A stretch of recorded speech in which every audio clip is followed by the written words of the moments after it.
welcome to Media-eval, a medieval pop culture podcast, where we talk about how medieval and medieval-inspired movies, TV, and books depict the medieval world.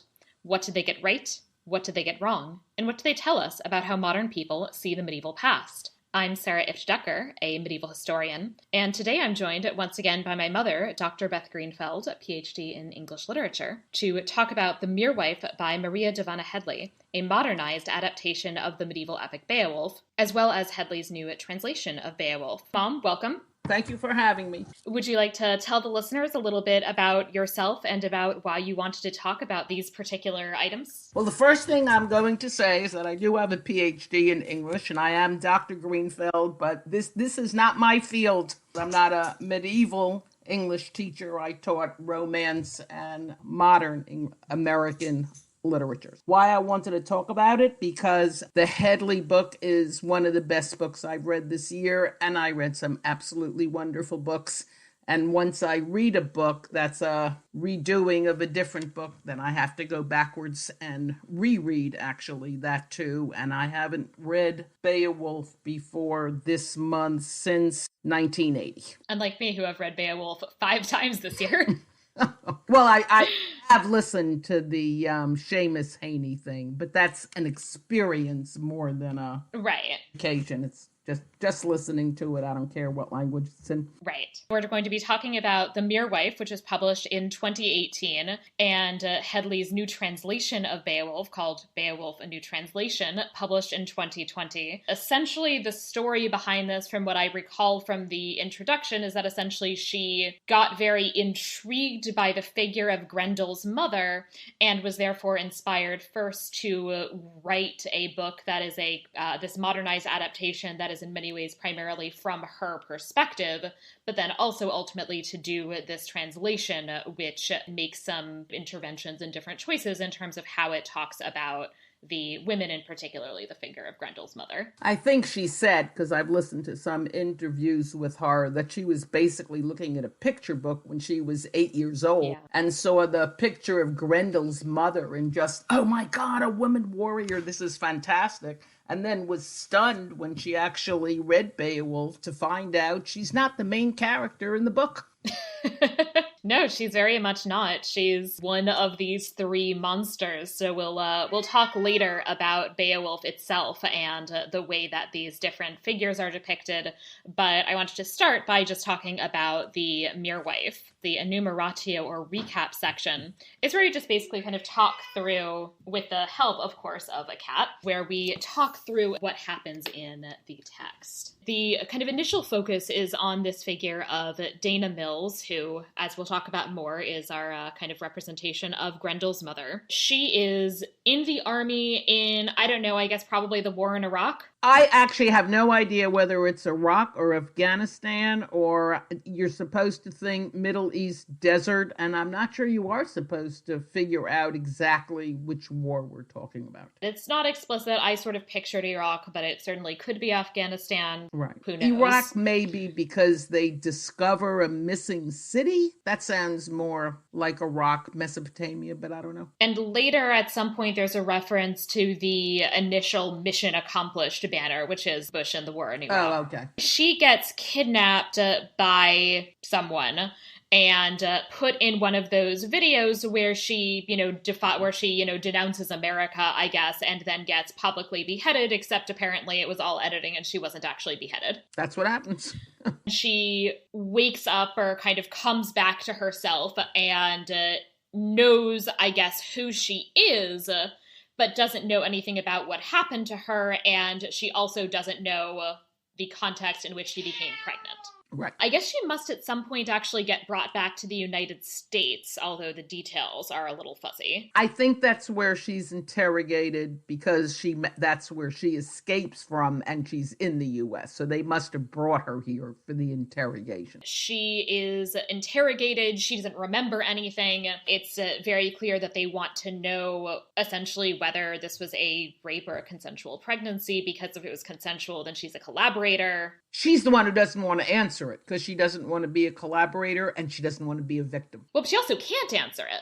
I mean, I don't think she knows. But she could also make something up, but either answer is wrong. Right, Because right. she gives herself over to the Americans. She's in the desert, and that's when something explodes, and the shrapnel ruins her eye, and she eventually gets Americans so she'll have food and safety. Yeah, so she doesn't actually know the answer to the question, doesn't want to answer it, and I think actually when she's asked whose child is this, the only response she gives is mine. Right. And they're torturing her. Yeah. She eventually escapes and ends up near Herot Hall, which is a development that seems to have been built just on top of the town that she grew up in. Yeah. There's like mountain behind it, and she hides there in like an abandoned train station and in the mountains. It's some sort of suburb of some city, which is not named. In my head, it's New York, but I think that's just because whenever it says the city, I think New York. Ditto, ditto. And it's a weather place. So, and it's 2 hours by train. So it could be any place upstate. And they felt so waspy. It felt sort of Connecticut to me. It did feel very waspy. One of the really interesting moves that Headley makes is that, so she gives birth to her son, Gren, obviously Grendel, and we don't actually know for most of the book necessarily if Gren is in some ways monstrous or not, if there's anything supernatural about him. She has one scene where she takes him out and the sales lady stares at him.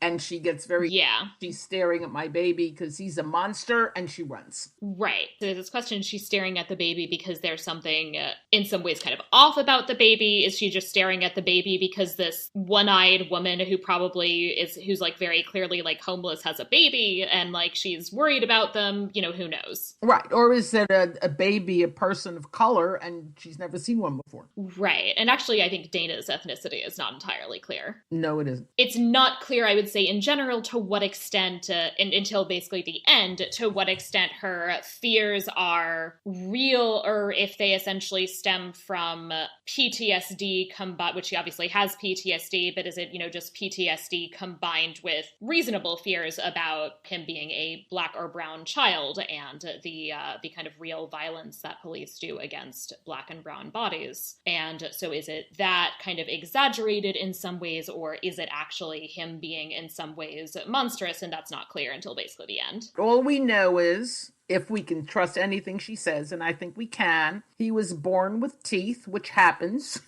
and he grows quite tall quite quickly. But none of these things, which also happens, are out of normal range. Right. That's really the entire book. What you see when you look at someone and want to figure out whether it's human or monster. And it's nearly impossible to do in many cases because of your own baggage. Right, yeah. So that's very much, I would say, the overall theme of the book. And also that I guess I would say that the boundaries between human and monster are maybe not that clear to begin with. And she didn't want them to be. Absolutely. And I'll talk more about where that's coming from and how that kind of maps on to some medieval material. Gren grows up and he's, what, like 10-ish? Somewhere between 7 and 10. Yeah. He's not an adult, but he's like, has like a personality. I'm sure younger children have personalities. He's right. Are he and Dylan the same age? Gren is bigger, and I don't know if that's because he's older or just because he's bigger. I think between 7 and 10 is what we're going to have to stick with. Yes. Gren grows older, and he's curious about these people in Herot who have, like, all of these, like, lights and this and, homes and toys and all of that, and he finds it very interesting. Because they made the homes in such a way that the back, which backs onto the mountain where they're hiding, is totally made of glass. You can see into these houses. Yes. Gren's looking into these houses and seeing the way that these other people live. And his mother's kind of trying to convince him that they're evil, that they're monstrous, that they're going to hurt him. They're going to eat him. And he doesn't entirely buy into that, or that they're going to kill her. I think at some point she basically says to him as a way to keep him from, that she says, like, do you want them to kill your mommy? Not her parenting moment. No, I'm not sure in general she's an extremely good parent, although she is a loving parent. See, that's another one of these. Nothing is binary. You can be a loving parent and be like a really lousy one because of your own issues. Right, right. And she has untreated PTSD is very, very clear. And it's not entirely surprising that that leaves you in a position where you're not necessarily treating your loved ones in the way that it might be best to treat them. Right. Because they never come out of their hiding place except for that one. Right. Like Gren's never met another human. And they don't have real food. They trap cats that escape. They're cats. A Siamese cat. Carmen's what's going to happen to you. Sorry, didn't mean to say it so loud. This does not actually dissuade Gren, who does end up going down and meets this boy, Dylan. Dylan is the son of Roger Herot. This is obviously, I'll talk more about Beowulf later, but I'm just going to, note like the names. Roger Herot is our Hrothgar figure, and his wife Willa is our Wealhtheow figure. Herod is his last name, and the whole gated community is Herot Hall. I think the entire community, including the mountain, everything they have taken over. I mean, it's also, as I said, very clear that like it's a gated community that essentially it's kind of set up in such a way that, except for people who are kind of coming down from the mountains, like Dana, that you don't have access to as somebody who's not a member of the community or a friend of a member of the community. Willa is the other kind of main perspective, I would say, that we get at this point. And Willa had previously been very, very briefly married to like some sexy rock star. And her mother then popped up, dragged her home, I think forced an abortion? Dragged her to the abortionist, dragged her to the guy who removes tattoos. Right, because she had a tattoo of this guy's name, and then immediately manages to set her up on a date with Roger, who is, of course, the heir to this whole, I guess, like, real estate empire, essentially. Right, okay. And he's a plastic surgeon for women. Right, yeah, he's a plastic surgeon. But yeah, I mean, because they must basically just own all of this property, essentially, and all of these people must essentially kind of have bought it from them. Like, they clearly have some kind of controlling interest in the land or the community. They own it outright. Yeah. He owns it outright. His father developed it with the help of the mothers. Right. I mean, I don't know what's happening in terms of the other houses, if people are actually homeowners and how that works, or if it's like a co-op system. They buy it from them. They buy it from them. That comes up later. That right. They're selling like fruitcakes, firecrackers. Yes. They must just own all the land, and so then obviously, they sell the houses and then other people could buy the houses and then presumably resell them. But any part of the property in which there is not currently a house, they still own that. So she's now married to Roger. The philanderer. Yeah, we find out relatively quickly that Roger is cheating on her with a neighbor, Louisa, and that Willa basically hates her life and also is, she clearly drinks too much. She's clearly on too much like prescription medication that she probably shouldn't be on and also probably shouldn't be taking with as much alcohol as she's taking it with. She seems to also be secretly taking birth control pills. Right, yes. And there's this whole thing about that she had this either miscarriage or abortion. We're not entirely sure which. Unclear. And she has real eating issues. Yes, eating issues. Most normal people don't pretend they're eating a mouse. No, most normal people don't pretend that they're eating a mouse. She spends a lot of time thinking about food that she's clearly not eating in general also. She's transgressive in food ways, in such strange ways. She takes him to the freezer compartment at the grocery and they eat ice cream with their fingers out of the freezer and then put it back. Ew. And she thinks it's funny that people will then buy it and open it and see their fingerprints. Yeah, it's not charming. I'd say it's not her best moment, but honestly, so few are that, Certainly not her worst, but... Right.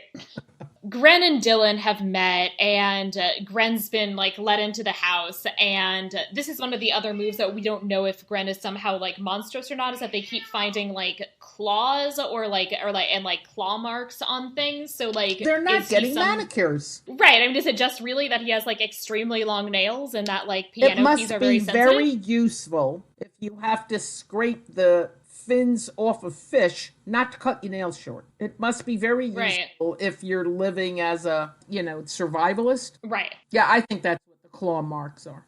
that they're just overgrown because it's easier and more helpful. Right. So they just have these like extremely long nails, but it's is what it, I think ultimately is. But yeah, but it's presented in such a way that you think that it certainly Willa interprets them as this kind of animal markings. And, as the reader, we don't necessarily know which they are either. But then you get some interesting scenes where you have these animals clawing at the ivory piano keys, but has already thought how disgusting it is to have ivory piano keys. Yeah. Real monsters are the people who killed the elephants for their make the pianos. So everything is entwined. Based on this, she calls the police and specifically calls Beowulf a name that I struggle with. It's bad. It's bad. Don't get me wrong. I think a lot of things about this book are great. The names occasionally I found distracting. Beowulf in particular. I bet you missed the best name. Which one? Willa's maiden name. Oh, I don't remember what it is. What is it? It's Nowell. Nowell. The original Beowulf Codex is the Nowell Codex. Oh, huh. See, that actually is clever. That actually I like. It's very clever and very sneaky. That one I like. Isn't that nice? That's yeah. The only thing, I know two things that you don't know for this and that is one of them. She gets Beowulf in, who looks around. It does have two O's. Yes. So he's not Jewish. No, I think Leonard Woolf is Virginia Woolf has two O's. Oh, that is two O's? Oh, I just meant it's not Wolf. Right. It's not W-U-L-F, at least, right? Ben comes and kind of looks around. He clearly kind of has the hots for her and vice versa, but nothing actually happens at that point. And he also kind of dismisses her as, probably imagining things. There's a house party for, I guess, New Year's. We've passed Christmas. It's New Year's. Oh, right. I mean, yeah, there's also, Christmas is, kind of a mess. There's a bit with the rabbit was what happened on Christmas. Present. Gren drops off a Christmas present for Dylan, which is, a rabbit that he's killed. I was trying to figure out if there's a religious significance to all this action taking place over Christmas, and I finally figured out it's not. That's when everything is lit up and you can see everything. Yeah. That's all it is. It has lights. It's the lights, and it's in general also the kind of festive holiday season that it's a time when there would be singing going on. Right. I said I was going to try to use that reference to the poem, but that is actually the whole thing in the poem, is that Grendel is attracted by the kind of singing and merrymaking. Attracted and infuriated. Yes, I mean, it's a very different dynamic in terms of what's actually happening, but that to some extent is what sort of sets him off, and that's also true here, albeit in a very different way. Right. So I think that's it, is that it's this kind of time when things are vocally festive in a way that in 21st century America, they're not in an everyday way. Mm-hmm. At least not if you're talking about people's homes as opposed to the bars, which a 10-year-old hopefully is not going to. It's certainly not true in this community. Right. Yes. I think, that's really why it's, Christmas and then New Year's is that basically this is when this community has, a bunch of parties. Dylan increasing also, there seem to be behavioral issues, which, are probably related to the fact that he has terrible parents, because his mother is this, alcoholic who ignores him, and his father is an asshole who also ignores him. She seems to have a really deep-rooted hatred and resentment for that little boy. Yes, she does. Already when he's very, very young. And it's not clear. I mean, to some extent, I'm assuming that to some extent it's really about, despite the fact that this is what she is supposed to want in terms of her life and her marriage, it actually isn't. Right. She really didn't get anything she wanted. Well, it seems like the only thing she seems to enjoy at all is, having sex with her husband in, a slightly, maybe, voyeuristic, I hope everybody can see us having sex out the window way. Right.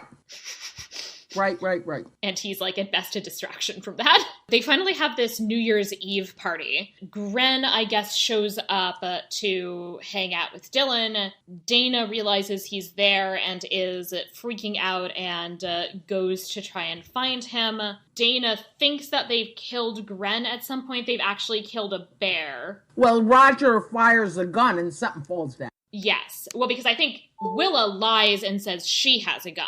Dana has a gun. I think that's later, but it doesn't matter. No, I think that it was here. It was in this scene because that's why Roger freaks out, is because that Roger freaks out because she says, no, this woman had a gun. But she was in the house first. They met her. So she Roger comes gave looking her for the kid. $20.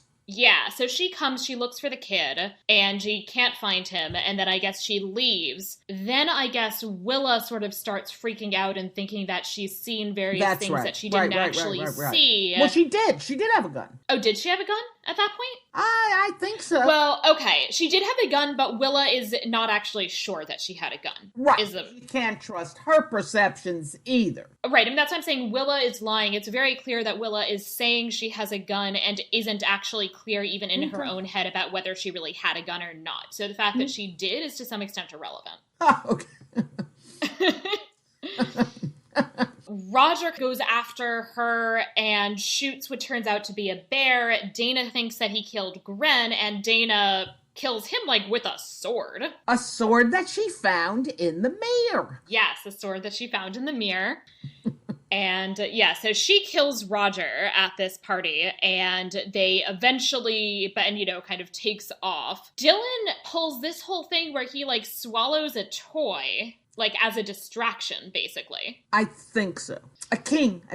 He swallows a king. Yes, swallows this plastic king. I remember finding this scene, like, a very, like, confusing in terms of all that's happening at any given moment, so I might be kind of getting some aspects of the details wrong, but eventually, basically, it obviously turns out that Gren isn't dead. So he swallows the king, and it's, like, a little hard for him to breathe, so his mother goes and pries his mouth open and pushes the king farther down his throat. Yes, and he swallows it, yeah.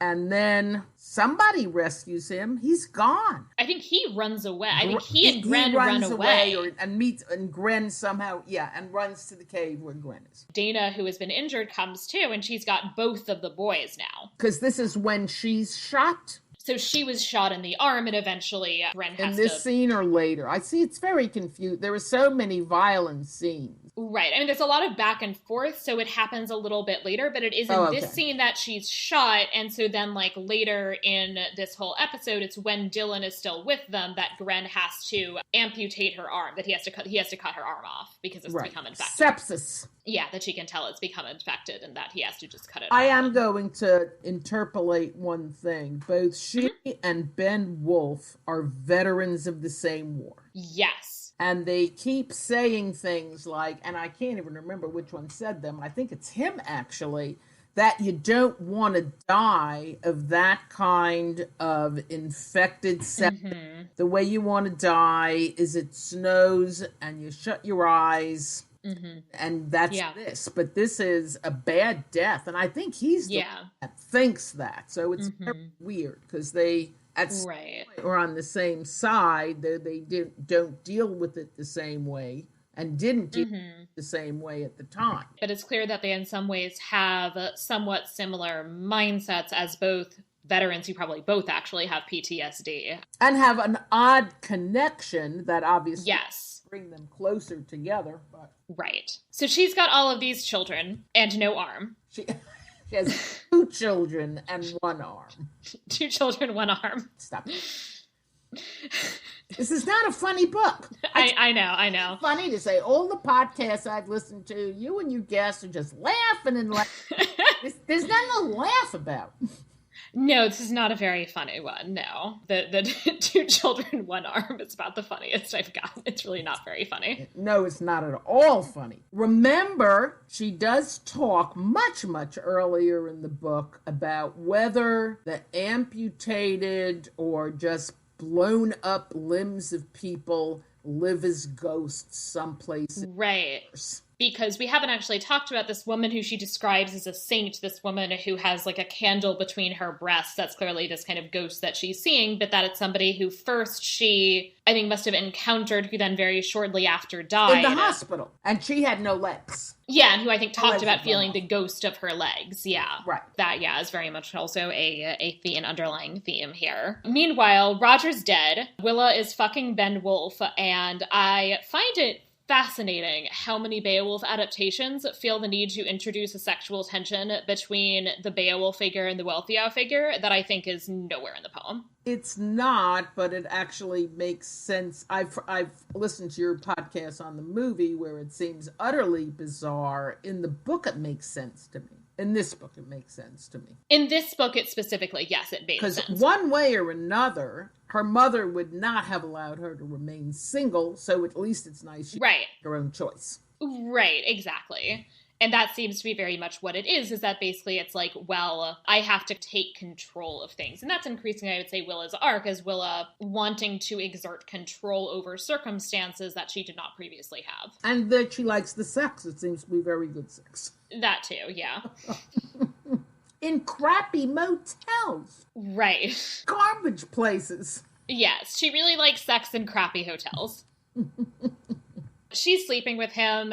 Between her sleeping with him and the assorted mothers being hostile, they're sort of pressuring Ben and the police to actually do something about finding Dana and rescuing Dylan. So, which is part actually about a rescue of a child who might at least be alive, but I would say it's mostly about vengeance for the death of Roger. I don't know. The whole problem with, well, there are any number of problems, but one of them is the whole problem with Dana, whether the mothers, and they change back and forth, whether she's a monster or she's a warrior that they want to emulate. Right. And I think they send Beowulf after her basically to get rid of Beowulf. Right. And that I think is also one of the really interesting things about the women in this poem, is that a lot of the women in the poem are trying to kind of do this move where they're trying to kind of emulate, in theory, this kind of aggressive warrior style, but without actually doing that in a kind of physical way as opposed to a metaphorical way. Yes, I think that's true. But I think they think that what they're doing is essentially similar, but in a different kind of universe. Well, I think that it is because I think ultimately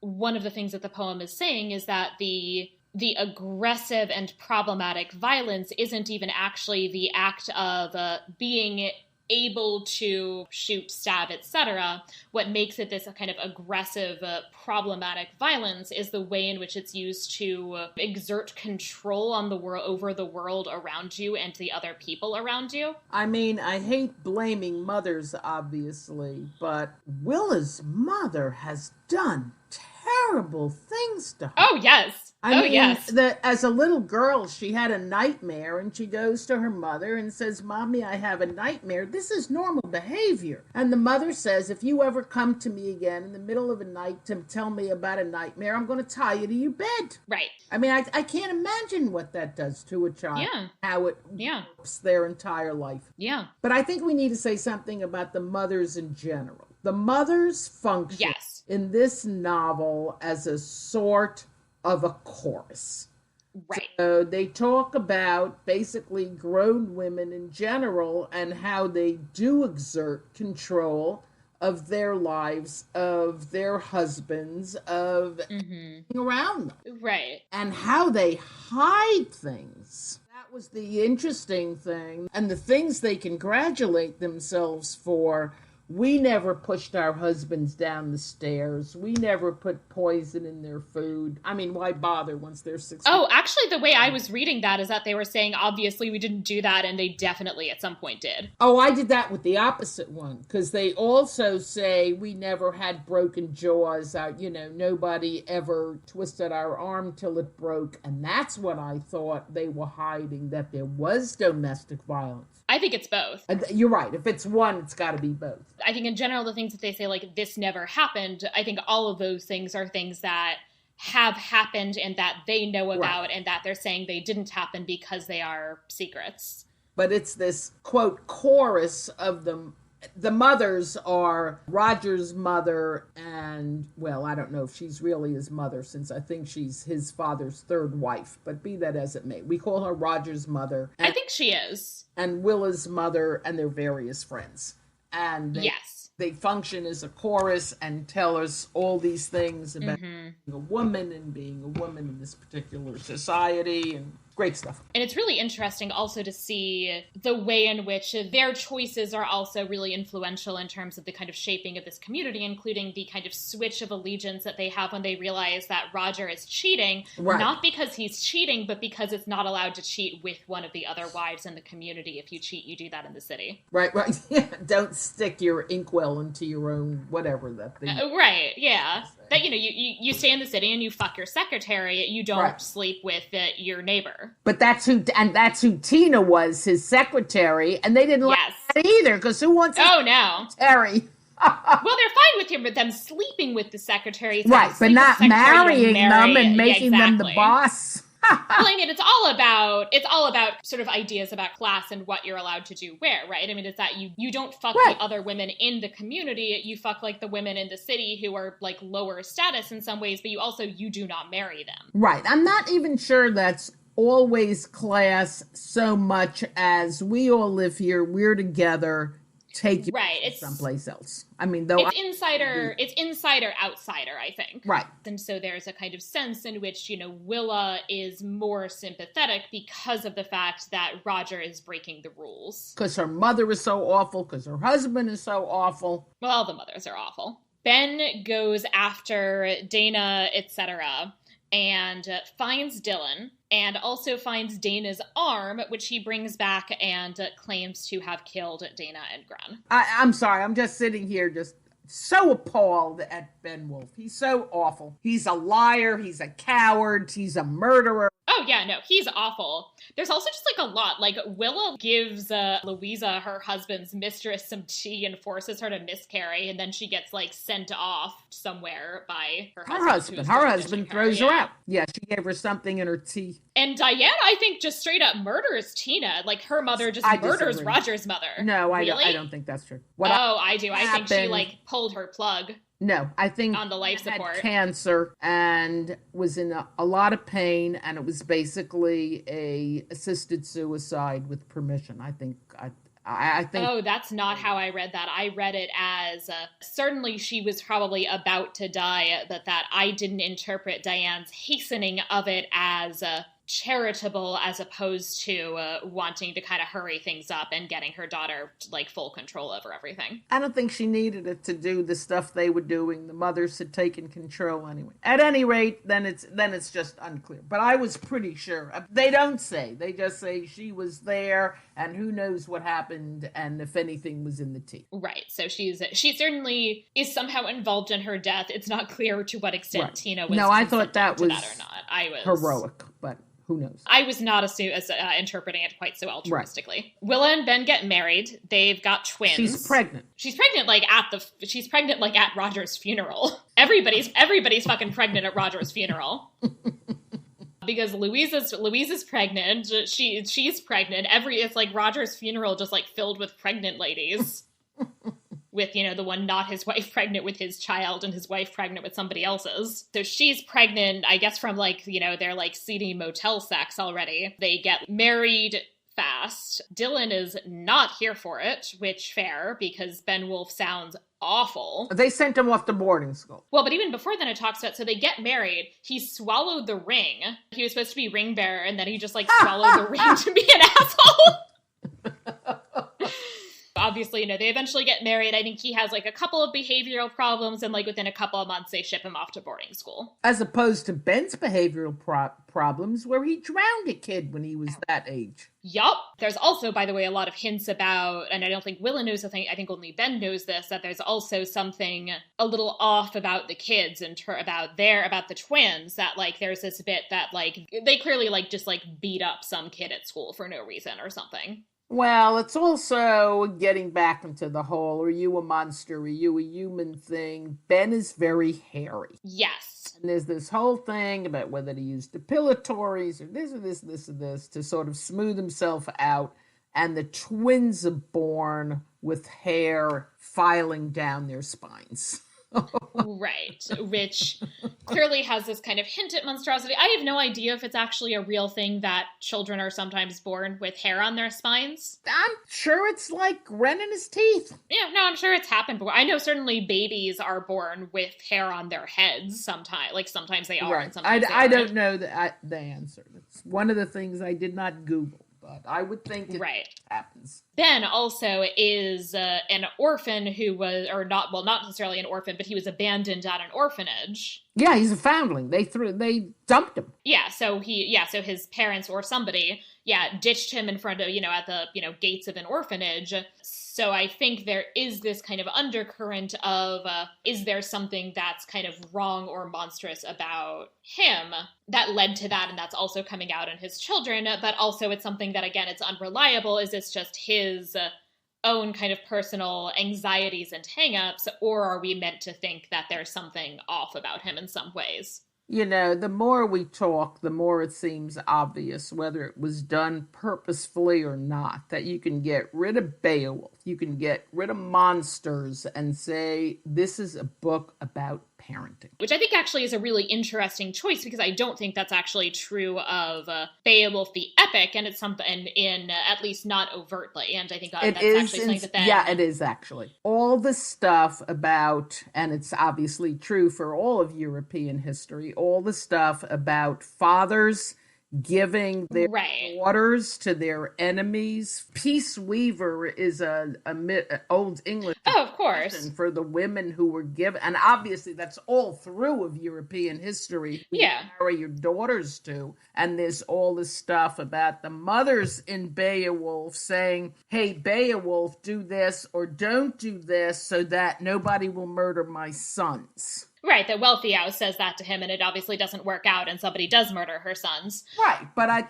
over and over, you have a parent either mourning a child, or controlling the child, or trying to control somebody else to save them. There's a lot of parenting in the poem, too.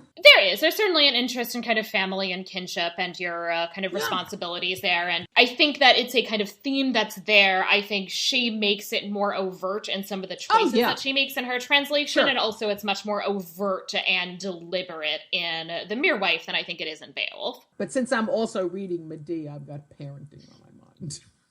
Yeah, that's another example of maybe some not great parenting.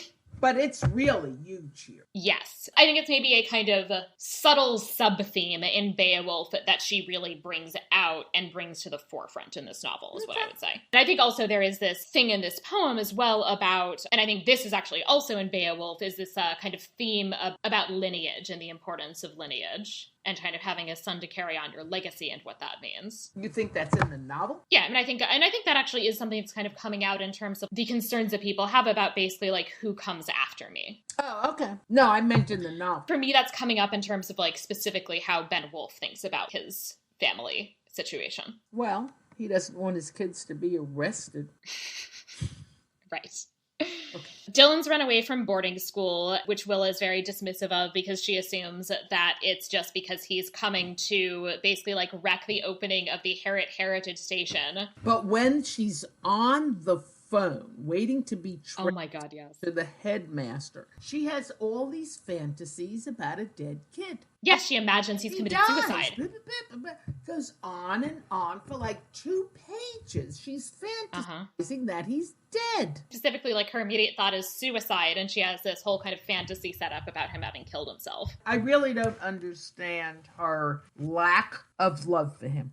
I don't get it. Oh yeah, she hates this kid. Don't get it. He seems like a lovely I understand a certain kind of woman, and you're sort of set up for this, that don't want to get pregnant and have a baby because it's, it's bad for your body in numerous ways. Mm-hmm. But nothing happened to her body, so I don't understand the... Well, yeah, because then she went and only ate protein bars for 10 years. Well, the mothers talked her into that, I think. Yeah. I don't know. I mean, I think it all is I see it as really being kind of symbolic of her lack of kind of control and say in her life, that she didn't want to have a child and be in this life with this person, and you can't control a child that way. And the whole thing about that, he does nothing. He managed to sleep through the kid's first 3 years. Right. And anything the kid does, she gets blamed for it. So obviously a lot of the self-image has been ruined by how her husband has treated her vis-a-vis Yes. the kid. I think Dylan is symbolic to her of her unhappy marriage. Yes. And life. And she thinks about that when she sees him, and she doesn't think about him as a person. Right. She's in the process of building this like Herot heritage station, and that they're kind of doing this whole display set up. Dana at some point ends You mean up the in train there. station? The train station. We haven't talked about the train station. Yeah, so well, she's building this basically like fancy train station, and well, there was it's a basically, train I guess it was station. like, yes, it was an abandoned train station, and they're, I guess, restoring it. Oh, it looks to be and rebuilding it. Train station, because they used to have trains to the city. Yes. So people could commute for work. But it sounds gorgeous. It's got all this stained glass. It reminded me of Grand Central. It absolutely stunning. And they're like restoring and rebuilding it. Right. But also what they've done is, because as we mentioned before, this gated community is built on top of this town that Dana grew up in. And they've literally like taken things that they've found in this town, like including this cemetery. Like there's a goblet that Dana recognizes that was buried with her mother. They destroyed the cemetery. And these objects that they found are now basically in these display cases in the train station. Dana is in the train station with Gren, who's decided to go off and look for Dylan. And she's trying to say that this is evidence that these people are evil and wrong and in some way monstrous, that they've built this thing on the bones of my family, and are bragging about that essentially by kind of taking these spoils of their grave goods and displaying them in this museum. And the interesting thing is the mothers got that done so nobody would accuse them of despoiling a graveyard, which is clearly what they did. They paid a lot of bribes. Yes. Which they seem proud of. Dana is trying to therefore kind of use this to convince Gren that he doesn't want anything to do with these people. Gren instead kind of very much feels like she has ultimately really kind of ruined his life. He just says over and over, it's totally heartbreaking. You made me think I was a monster, and I am not a monster. You tried to make me one, and you have ruined my life. Yes, which is, it's incredibly sad and it's heartbreaking. She did do that, and she didn't do that on purpose. But she did do it on purpose. She didn't do it. I mean, she did. It's something that was very much clearly kind of coming out of her mental health issues and her anxieties about what other people saw when they saw Gran, but which are ultimately not reality. But she is the only person, I think, who ends up with some self-knowledge. Yes. At some point she says, I thought I was hiding here to protect my son. But was I really hiding here to protect myself? Yeah. And she does, even without knowing anything about whether he's a monster or a boy, and all little boys are little boys, no matter if they look like monsters. She understands, I think, she did the wrong thing. It's so sad. Yeah. I mean, so really it's her and the boys who have this kind of self-awareness. I mean, the scene with the boys is beautiful. Dylan's escaped from boarding school and Gren's gone off to go and find him, and they find each other while swimming. One is swimming, one's on the bridge, and yes, down, and you don't know whether it's outside or he's seen his friend. Yes. Great scene. Dylan actually has like a tattoo of Gren, or of himself and Gren and Dana. And Gren has been painting, that's the wrong word, creating these pictures on the walls of the cave they're hiding in. He had one of him, and then one of his friend, and then he drew their hands touching. Beautiful. And that's actually also like one of the other interesting moves, is that Gren depicts himself as a blur. Yeah, though I think that's a tiny bit contrived, so we won't know if he's a boy or a monster. Yes, but I think it is also indicative of the fact that, as he says to his mother, that you made me think I was a monster. Right. I think that he, because of this, of what his mother has done in his upbringing, I think he has a warped self-perception. And then the worst thing is that Ben finds the cave and obliterates a lifetime of Gren's paintings on the cave paintings. Yeah. He's so disgusting. Oh, yeah, no, he's the absolute worst. The boys find each other and they admit that they've always loved each other and they kiss, and it's really very nice. It is a lovely scene. It's a lovely scene for any number of reasons. You don't always see gay relationships in novels that are not about that. And right. It's just so nice to see love. That's the only real love in the book. Mm-hmm. Well, I think it's the only real love that's not in some way tainted, at least. I would hesitate to say that I think there is real love that obviously Dana has for her son. Oh, okay. But the other thing is, it goes back to who Ren's father is. And Dana has, I think twice it recurs that maybe she had a lover. But she keeps saying she doesn't know. She doesn't know if that's a memory or she saw it in a movie. And I think she wants to think he came from love, and she has no idea. Yeah, no, I think she really doesn't remember. But even though she obviously loves her son obviously loves her, but the relationship is always fraught. Yeah. With what she can't give him, what he wants.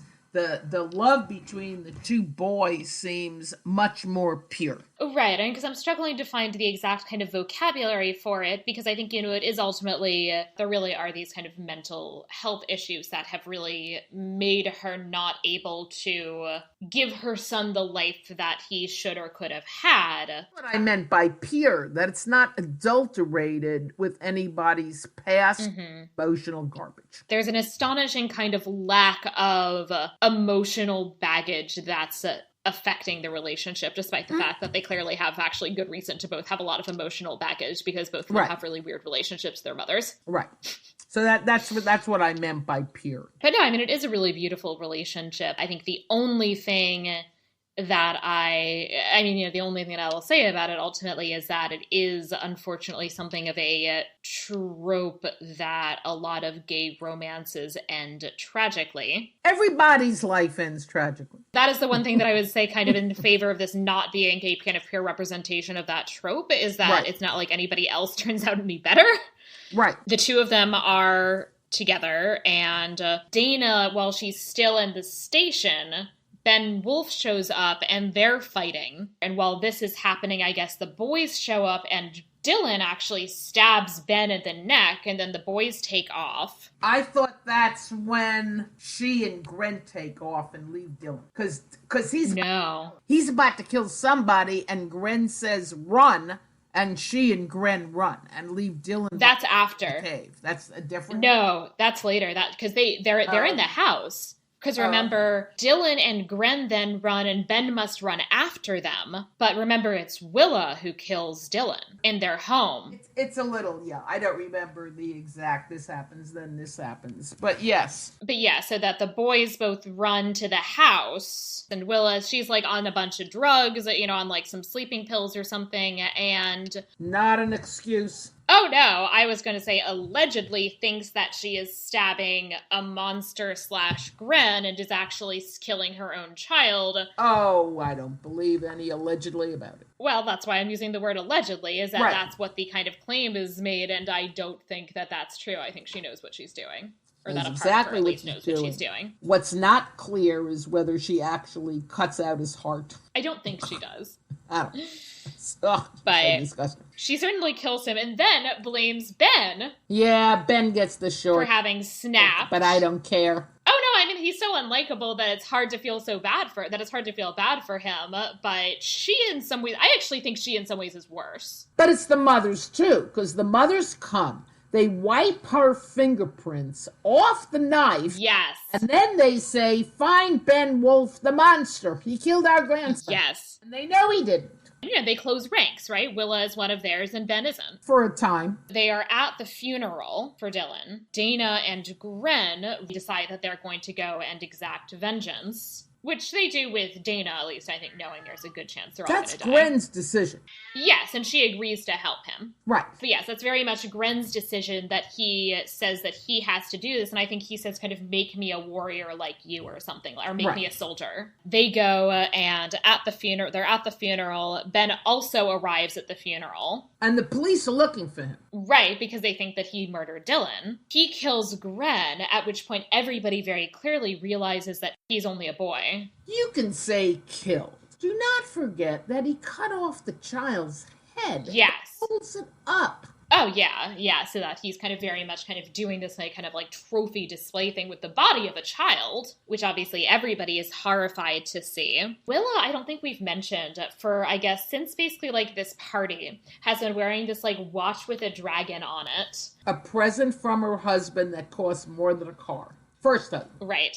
That she Yes. But she's kind of kept wearing it, and there is this moment in which she really kind of sees herself as like turning into a dragon. And I'll talk more about the relationship between Willa and the dragon in a moment, but that she is kind of functioning as the dragon figure from the poem. We've left out that somehow they've reopened this station, and there's supposed to be the maiden train ride of this ultra fancy schmancy, which seems to be the same day as the funeral, because they're going to take Dylan in his coffin on the train. Well, because that's actually what was going to happen, right? So they were going to have this inaugural thing, and then she gets this call that Dylan escaped from boarding school, and she assumes that Dylan has come to fuck with the train event to embarrass her. Right. He dies, and then she basically says, cool, I'm going to combine events, and it'll be very fancy, and then I'm going to run for office.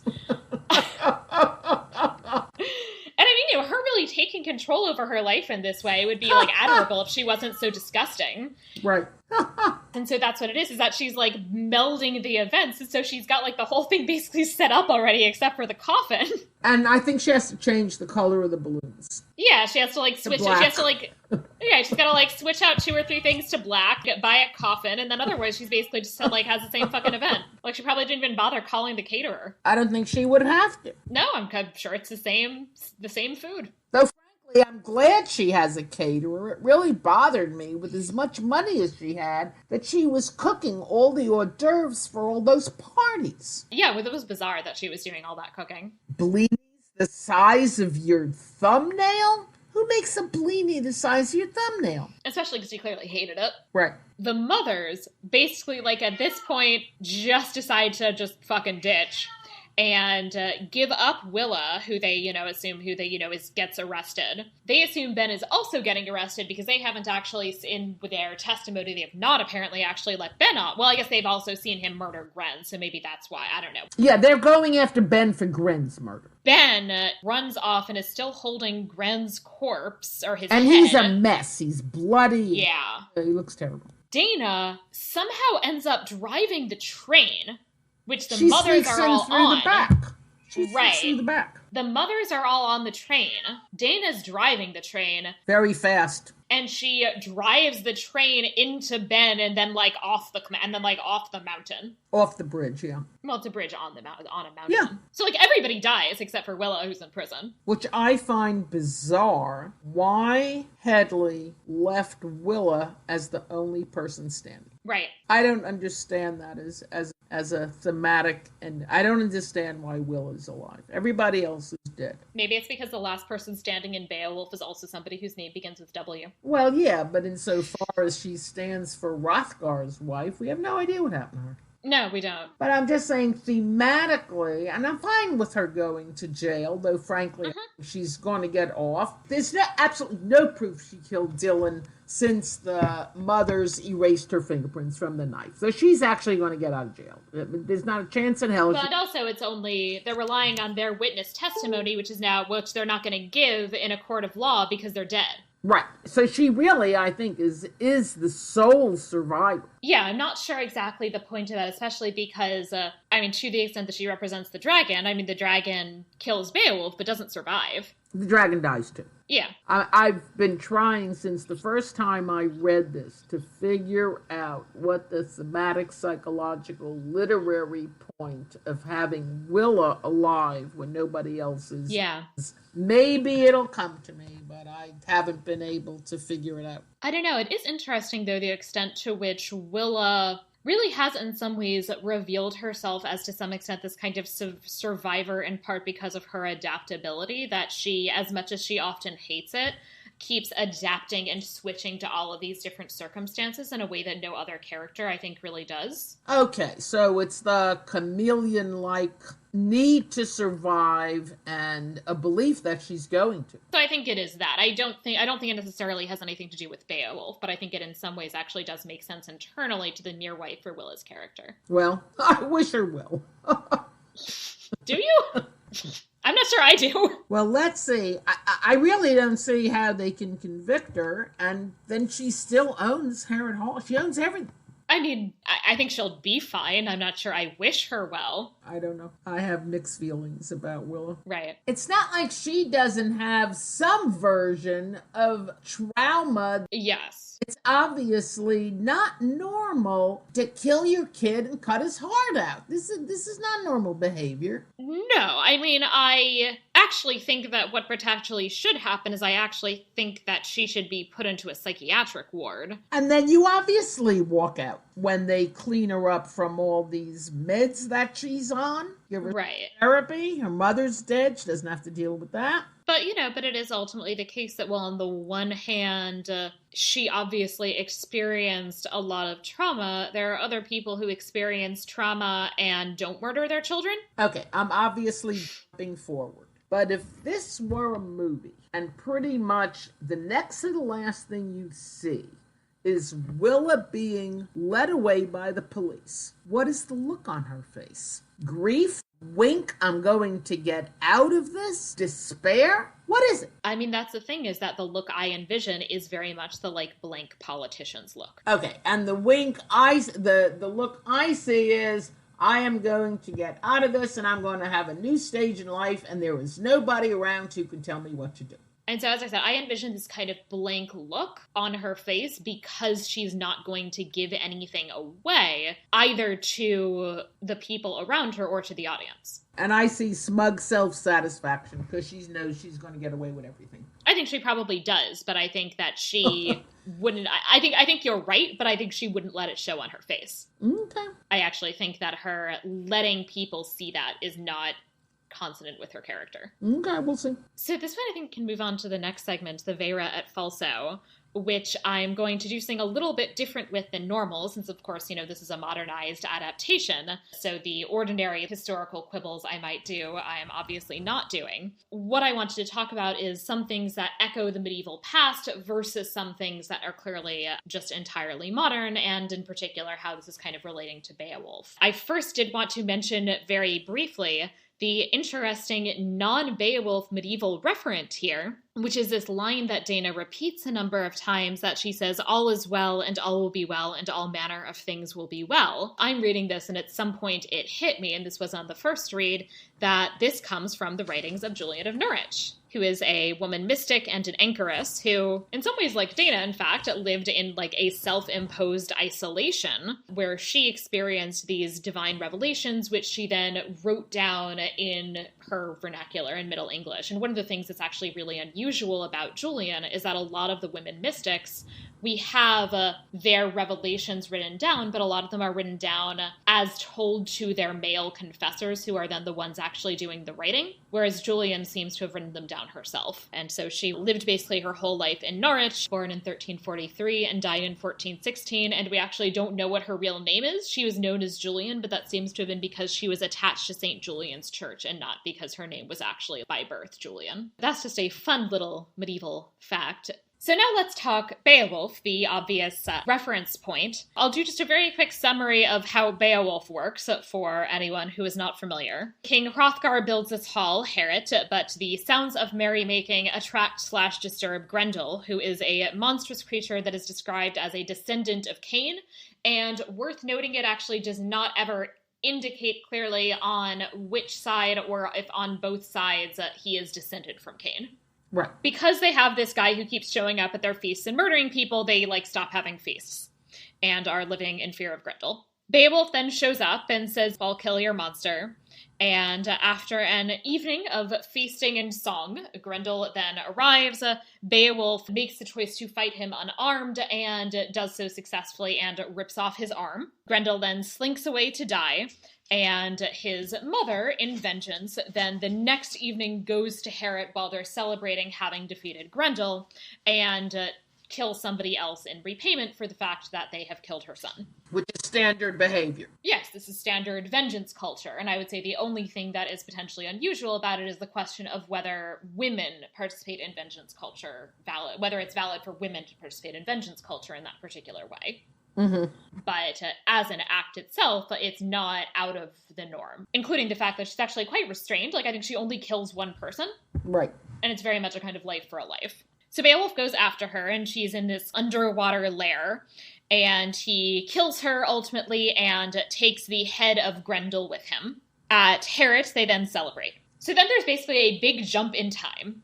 Beowulf leaves Herot, goes home to his own people, the Geats or Geats, depending on how you would like to pronounce it. Or Geats. There are Yes. quite a few. My friend Catherine, who was on my last Beowulf episode and is an actual Old English scholar, told me to pronounce it Geats, so I'll say Geats. And I'm going to say Geats. Also fine. Many, many years later, he's back at home with the Geats and has eventually become their king. So in terms, by the way, of this question of, what happens to all of these other people, the answer, it's not in the poem. We actually know because they're real people that eventually Hrothgar dies and that Wealhtheow had kind of done all these moves to try and protect her sons. And that didn't actually work out. They die, everybody dies. Anyway, but that's not in the poem. That's just completely off to the side. Once we get to the part where it's years later and Beowulf is king of his own kingdom, all of the stuff that happened in Hrothgar's lands is now just in the past as just part of Beowulf's heroic past, but we're in a completely different kingdom. I am going to say, though, Beowulf is sometimes a little hard to follow. They're not in this translation, because there's a narrator who was always telling stories of things that happen in the past in various kingdoms. Yes. So it's not, this happens, then he kills this one, and then it's 50 years later, because there are a million other stories going on. Yeah, there's a lot of interpolated stories that are supposed to be kind of illustrative of various kind of broader social concerns. Their kingdom is eventually then disturbed by a dragon. Beowulf makes this point of going alone to fight the dragon. Because somebody stole a golden goblet. Right. The dragon just didn't wake up one day and said, I think I'll destroy everything. Something was stolen from her. Right, in her translation, yeah, she refers to the dragon as her. I think she's the only one who makes it a she. I don't know what the others did, whether it was it or he. I think the other translators have typically, used he. So Beowulf goes on his own to fight the dragon. Wiglaf, one of his warriors, goes after him because he feels guilty because Beowulf gave them a lot of cool shit, and so they should be fighting for him. The dragon mortally wounds Beowulf, but then is killed by Wiglaf. And Beowulf. Wiglaf does something to weaken the dragon, but I think Beowulf does the final coup de grace. Beowulf, with his last strength, drew a dagger from his hip and dipped it into the dragon's side, wounding her fatally. Together, these two slew their foe. So it's sort of joint, I would say, yeah. Yeah, so he got the final blow, but he couldn't have gotten that far and killed it if What's-His-Face hadn't done it first. Because he, I think, would have just been all the way dead if Wiglaf hadn't shown up in the first place. And weaken the thing so that he get that final blow. Right. Beowulf dies, and we end on this very somber note with Beowulf's funeral, not just because of the death of Beowulf himself, but because there's an expectation that essentially now, because of not only Beowulf's death, but the fact that rumor is going to get around that most of his warriors wimped out and didn't even bother fighting. And he has no child. There's no heir. Yeah. It's a dearth of parenting. That he has no children, yeah. I have no idea what his sexual proclivities are. Beowulf's? Yeah. He doesn't go to bed with the one woman who was propositioning him. Higgit. She couldn't convince Beowulf to step over her son nor come to her bed. she realizes that her son is not going to be a successful ruler and that she's trying to kind of offer things to Beowulf. Right. But does she proposition him? It's arguably implied that the expectation is that she's going to marry him and that would be the bonus, is that she would therefore kind of maintain some amount of power.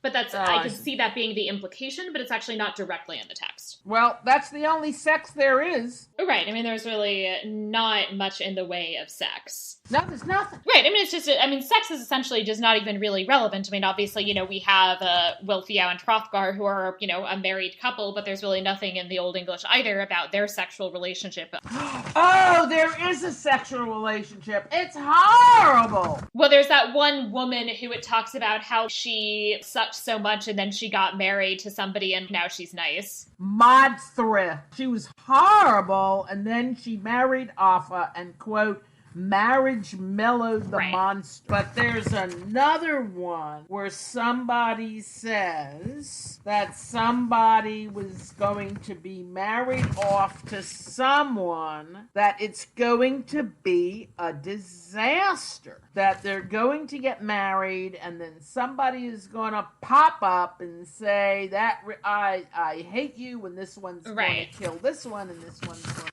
that one at the party feast, and this is just not going to work. There are marriages in the original Old English, questions of to what extent marriages are successful or not in forming these pieces, because that's the idea of women as peace weavers, is that they're supposed to be kind of weaving together these families and ending these feuds. So there's that, to the extent that there's any explicit reference in the Headley to there being an actual sexual relationship that comes out of that marriage, or that is part of that marriage, that's not actually in the Old English. Right, because I think the Freewaru disaster is at the wedding. Right. That she was married off to somebody, and that was supposed to go well, and that did not go well. At the wedding, they have a major fight, I think, and that was the end of that peace weaving. But so that there's, obviously a lot of reference to marriage, but there's really no explicit discussion of sex in the poem at all. Right. That is certainly one of the things that I think is interesting, that I think Headley both makes somewhat more explicit in her translation, and that also is much more apparent in the Mere-wife, is, of course, sex and sexual desire, and of course, in particular, women's sexual desire. You see that in her Beowulf? Well, really just, with the Hygd line, that there's this kind of emphasis on, and she's asking Beowulf to come to her bed. But you just said that if she's doing it as a bribe, so he'll become king and her son won't. She didn't seem to have any particular interest in him. But at least women as sexual initiators, if not necessarily coming out of desire. Sexual or marriage, assuming they're related. Well, what my point is, though, that's not even clear. It's not even clear necessarily that there's a marriage at stake in the poem, and that is something that Headley is emphasizing as a plausible implication of what Hygd is doing, that Headley is kind of bringing that out in the translation in a much more explicit way. Right. It's only Modthrift who was the monster mellowed by marriage, where you think that's because she's having a nice sex life, so she's having to torture anyway. And I'm not sure that that's actually the implication of the Old English, as opposed to tamed his shitty wife. Oh, not that horrible Shakespeare play. Yeah. Blah! That basically she finally had a man to tell her what to do. Well, it says marriage mellowed. And it's just guys yakking, so who knows what happens. Her nature changed when she got free of her family. She became queenly, and she learned morals under his hand. So it is unclear whether she was happy or doomed.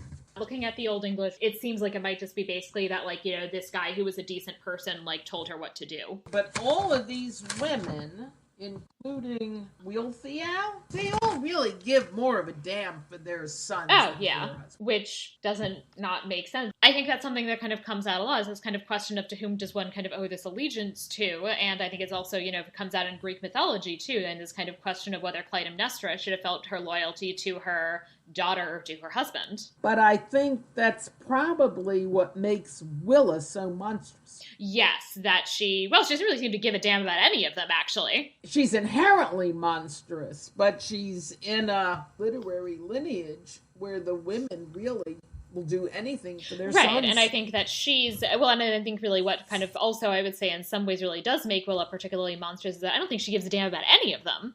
That she's outside of the normal webs of kinship and of the sense of allegiance to your kin, that I don't think she gives a shit about any of these people. I think that's the problem with Willa, is that she's isolated from these webs. Thought she cared the most about Ben.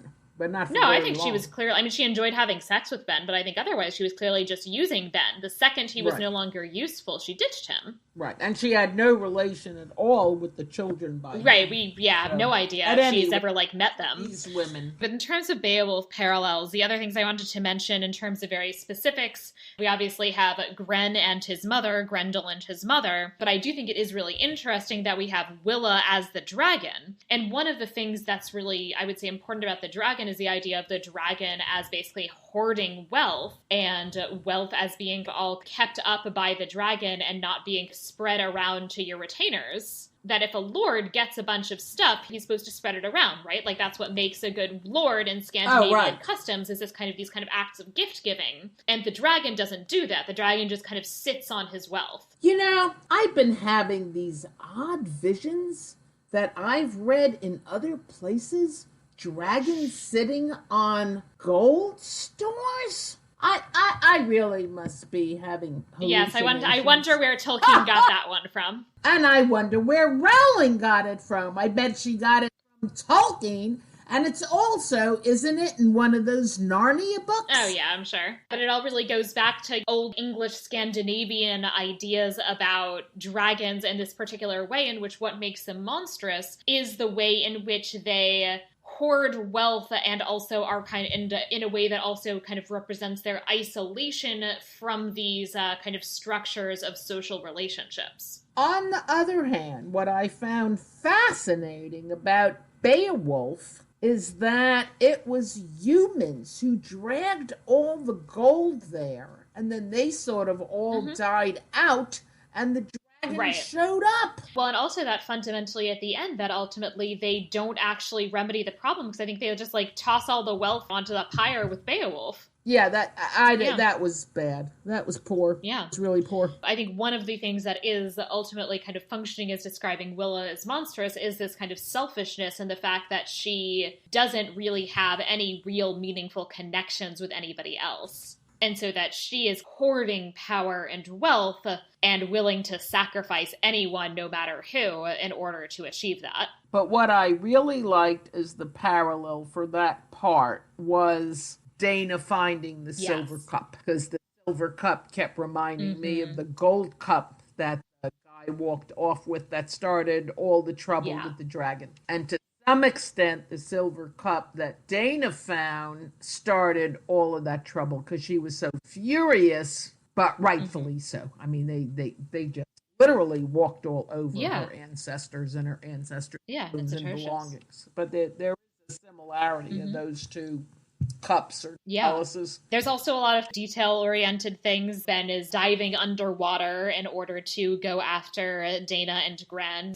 Really just Grendel's mother in the poem. Trophy of Dana's arm, of course, recalls Grendel's arm. And head, right? And then that eventually he brings Grendel's head back after he has killed Grendel's mother and found the corpse of Grendel. There is a reference in the poem to this swimming match between Beowulf and someone named Brecca. This guy, Unferth, who's presented as kind of a jerk, that Unferth is like, I heard you lost that swimming match. And Beowulf was like, actually, really, I won. Especially because, I guess I came in, maybe second, but it's only because I, killed 5 monsters on the way. Wait, how did Ben Wolf kill his first victim? He, elbowed him in the head, right? He drowned him. He held him underwater with his elbow. He drowned him in the water. Yeah, so it is very much linked to this swimming match. And I would say one of the things that I think is really interesting. So obviously in The Meerwife, Ben, our Beowulf, is one of the villains of the piece. Not an uncomplicated one, but, I would say that, to the extent that we're kind of talking about there being good guys and bad guys, he's a bad guy. One of the things that is then related to that is, of course, the fact that she is then kind of interrogating the boundaries between what is reality and what is myth and the stories that people are telling about heroes. I mean, Beowulf is a jackass with the and the this and the this, and he's obviously exaggerating, and his judgment is not always so wonderful, but he is not a coward. Beowulf is, and they make it very clear when other people were out in this war risking their lives, he was hiding. And I think it is really interesting that her Beowulf is terrible and a liar and a coward in a way that I don't actually think we get from Beowulf in the poem, but I think it does raise interesting questions about, as I said, the kind of boundaries between myth and reality. The thing that I wanted to remark on briefly, and I don't want to spend a lot of time talking about the Zemeckis Beowulf movie because I could die happy never talking about or thinking about that movie again. And you've never seen it. I'm never going to see it. But one of the things that I do just want to mention is that Zemeckis, the director, and Gaiman, so sad that Neil Gaiman is one of the writers of that. But anyways, but the people responsible for that travesty of a film are to some extent doing the same thing, but they're, in my view, ultimately failing miserably at it because they're simultaneously trying to do that and also trying to make Beowulf this guy that, like, all the boys want to be and all the women want to sleep with in this very heteronormative worldview, which is clearly being propagated by that film. I'm sorry, I have nothing to add because I didn't see it. I listened to your podcast and it sounded absolutely appalling.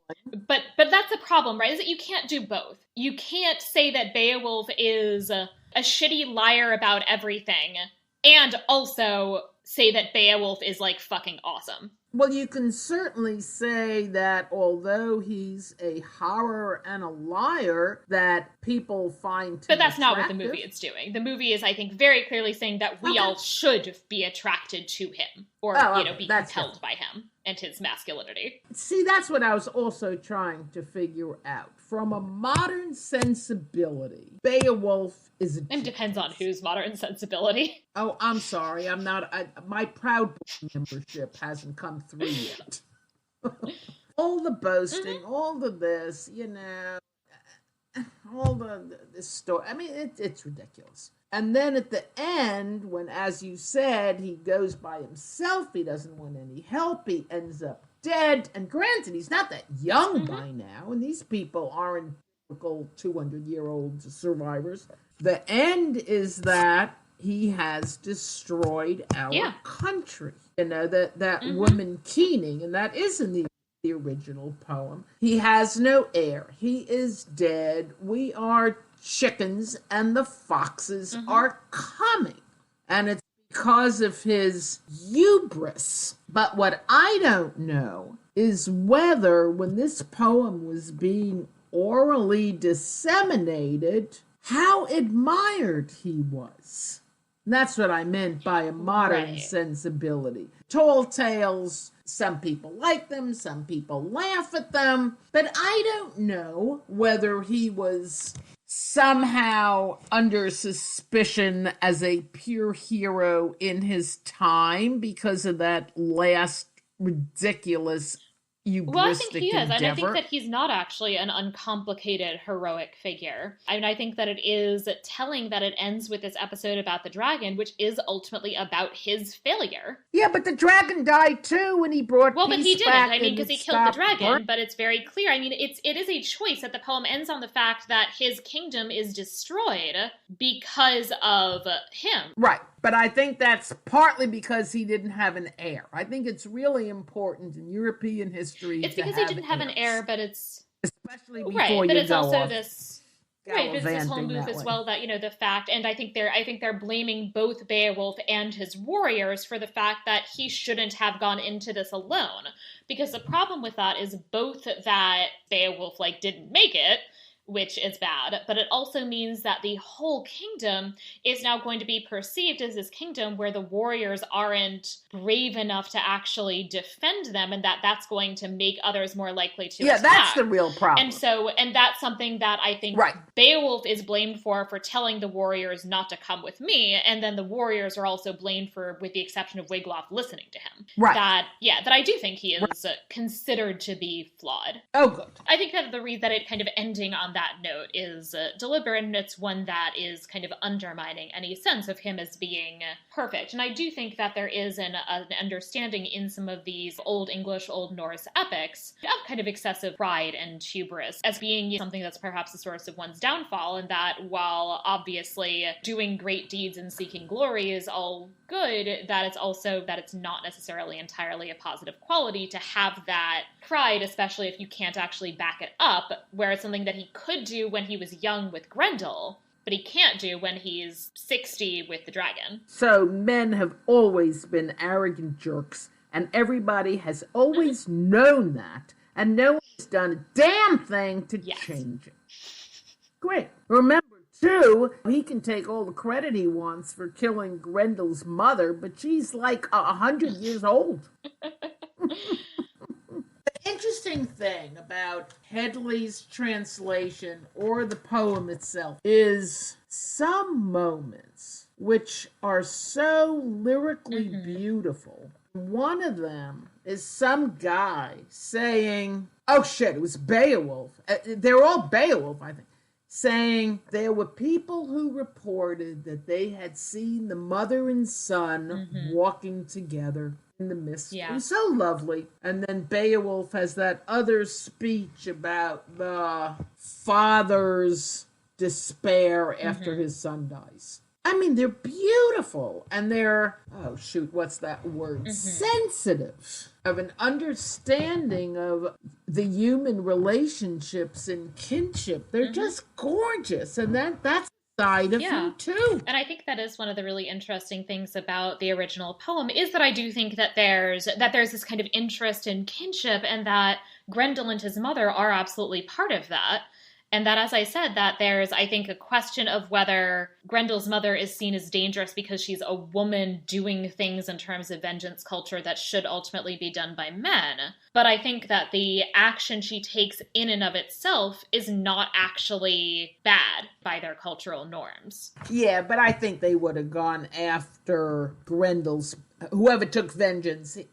They took Herot Hall. Well, but of course they would have gone after her, but that's how vengeance culture works, is that the problem with vengeance culture, and they're aware of this at the time, even while it kind of keeps happening, they're aware of the fact that the problem with vengeance culture is that it's endless. Oh, I didn't think so. I thought she had a right to take a life as repayment, and then but it never is, and they know that. Oh, okay. So just because she had to doesn't mean anybody is going exactly. That the fact that it was like, because also, I mean, Grendel had taken lives before that, and so they have a right based on that to kill Grendel, and then she kind of has a right based on that to take vengeance and kill somebody else, but then, but you killed my best bud, so I have the right, and so that's the problem, is that it's a cycle. I want to talk about two things, one of which is pretty different from between the book and the poem, and one of which is arguably the same but different. The first is that in the novel, there is reference after reference to ghosts, unless ghosts are a more modern invention,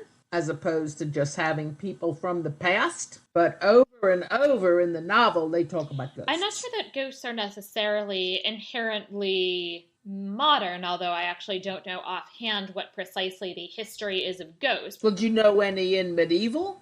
Any medieval period? Obviously, Shakespeare has. I think there are medieval ghosts. Okay. Right, but there are tons in the Mirror. Yes. Which I thought was interesting, but I think to some extent, anything that's in the past and gone, if you think about it, is functioning as a ghost. And there certainly are medieval stories about ghosts, and then there's also kind of the question of, like, if you see an apparition of a saint, to what extent is that also, or Jesus, to what extent is that also actually a ghost, in terms of it being kind of, and because remember also she's describing this woman as a saint. Yes, and the woman is the saint is the one who says the most interesting thing to her. Yeah, I mean, that's really the most, and that's really the most apparent ghost, and, people in the Middle Ages obviously saw visions of saints all the time. It's the ghost who said, listen to me, listen.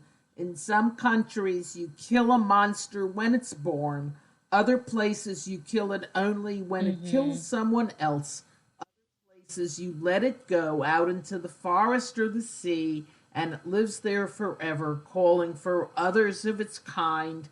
Listen to me, it cries. Maybe it's just alone. Beautiful line. One of many, but that Yeah. one's a doozy. So I started typing out the great lines, and I typed out half the book because there were so many of them. The other thing is, we talked about this once, the choruses. There's the chorus of the mothers, and the chorus of, I've been calling them the spirits of the mountain, but they're really the spirits or the ghosts of all of There's the Herot. Dogs. Oh, that was hysterical. And you said there was nothing funny in this book. Point of view chapter of the dogs. The point of view chapter from the well, that wasn't funny because they're the ones that told Ben where Dana and Gren were hiding. There's dogs. I know, but it's so. There are obviously no choruses in the poem, but there are all those narrators. Yes. That keep popping up and saying, oh, this reminds me of this. Oh, this is going to happen. This is bad. Oh, don't forget this lady. And to some extent, it's not different, except that these choruses in the novel are involved in the action. Yeah, I would say it's more akin to the Greek choruses. But they're not involved in the action in Sometimes the same they are. way. They're not wiping fingerprints off a knife. No, but they tend to. I thought they tended to respond to what's going on and sometimes give advice, as opposed to actually physically doing the Furies are actually the chorus in okay. one of the plays of the Oresteia. The Furies are the chorus. I guess it must be the last one. I guess it must be the Eumenides. I guess that must be the one in which they're actually the chorus, and they're both the chorus and they're the ones pursuing Orestes and the reason that the trial has to take place.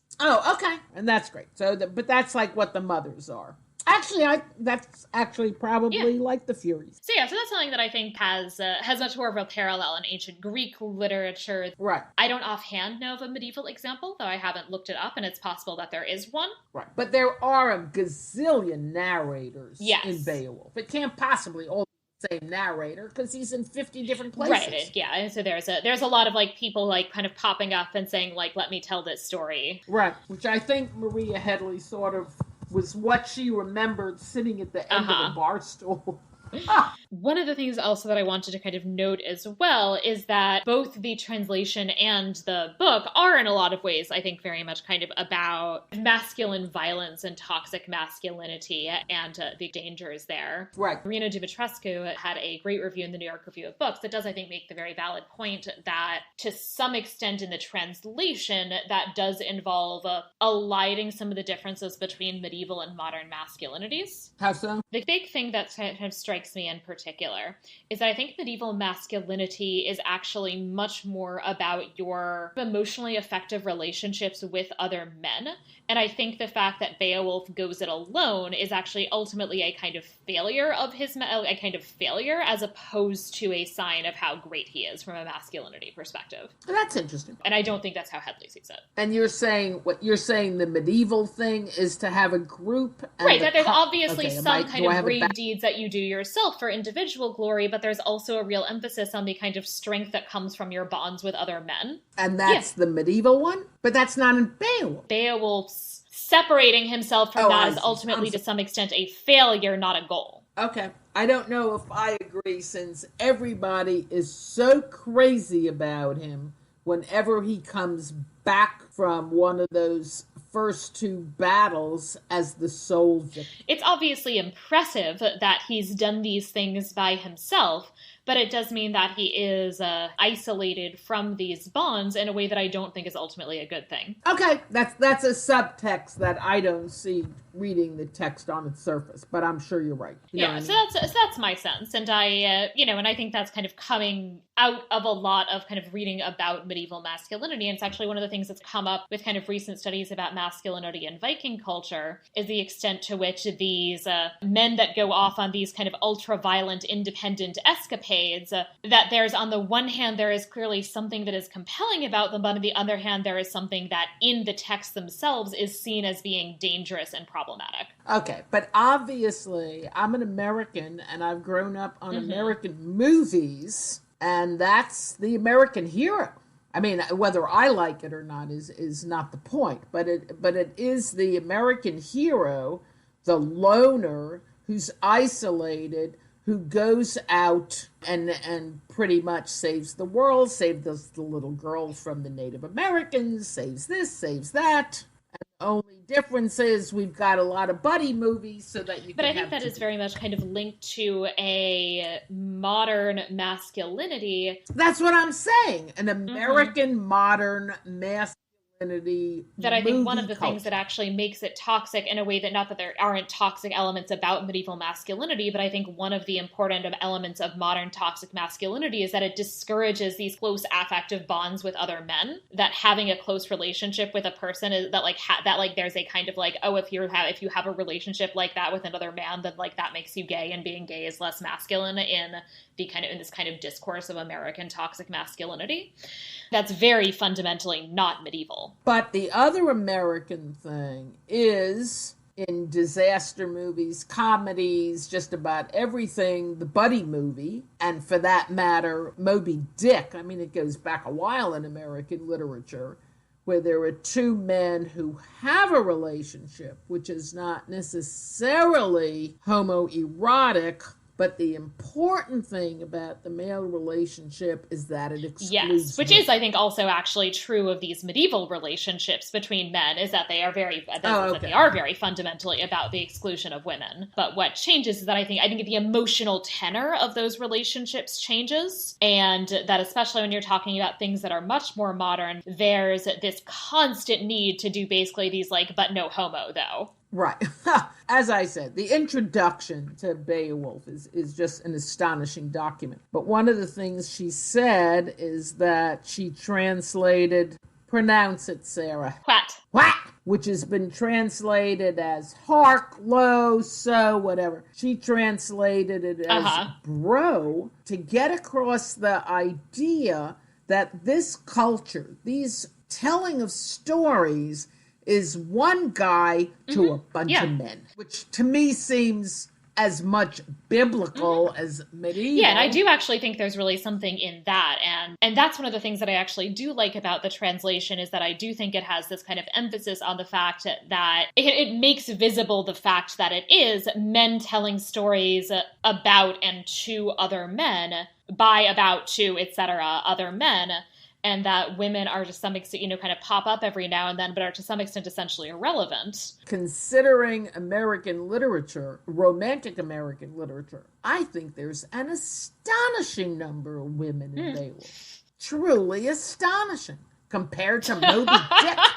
And this is why I don't want to read Moby Dick. Seriously, compared to Old Man in the Sea, there's an amazing amount of women. Don't all have speaking roles, though they mostly this is actually the thing that comes up for me on the podcast constantly, is that you have so many adaptations, not just of Beowulf, of everything, that are in a lot of ways more misogynist or more excluding of women than the real Middle Ages. Okay, I'll buy that. I have, give or take, 7 or 8 women characters in Beowulf. Right, well that's including the people who are, I would say, are being kind of talked about in these kind of songs on the side. But it doesn't include the dragon and the earth and spring and everything non-human that she's feminized. But there are 6 or 7, I'm counting Grendel's mother as a named woman character, even though she doesn't have a name.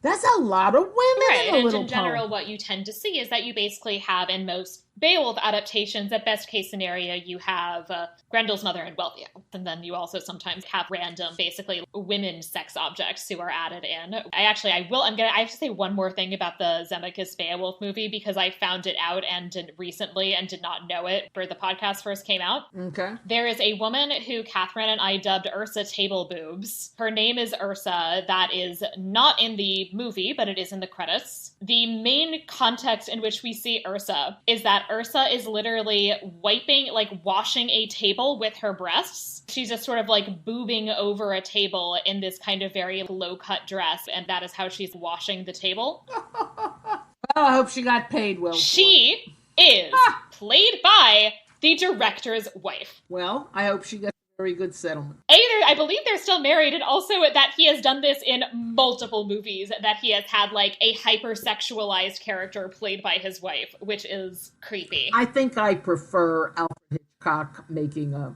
cameo in his movies. This is sort of nauseating. But, I mean, all of these women are given in terms mostly of their male relatives, husbands, fathers, brothers. But that doesn't seem to me unrealistic. I really like that part, the stories. I like the stories particularly. But there are tons of them. Yeah. Much more than in half the movies they make now, unless they're remaking Jane Austen. I mean, that's the general thing that I find very frustrating, is that I think there's a way in which people use perceptions about the Middle Ages to excuse misogynistic modern choices, when if you actually look at the medieval texts or historical accounts, you could do very different things and could make very different choices. Right. That's one of the ways in which the Middle Ages is being co-opted. Yeah, absolutely. And I have mixed feelings about the feminization of the dragon and whether or not that accomplishes the boat, and whether or not that really feels like it accomplishes anything. The boat, I'm not sure we need the boat, but I do really like I like the dragon. Right, but I do really like the sense in which she, I think kind of actually very, very subtly in a lot of places, kind of teases out some of the hints, perhaps in some ways, is that the kind of feelings of these women who are in many ways, who are kind of showing up and being talked about, but who are in many ways really kind of showing up in the context of being used by men. But the great thing is the dragon, because all in all, I don't know exactly what it says in the other translations, but her making the dragon female and having a man infiltrating her bedroom in order to steal the cup, I thought was brilliant.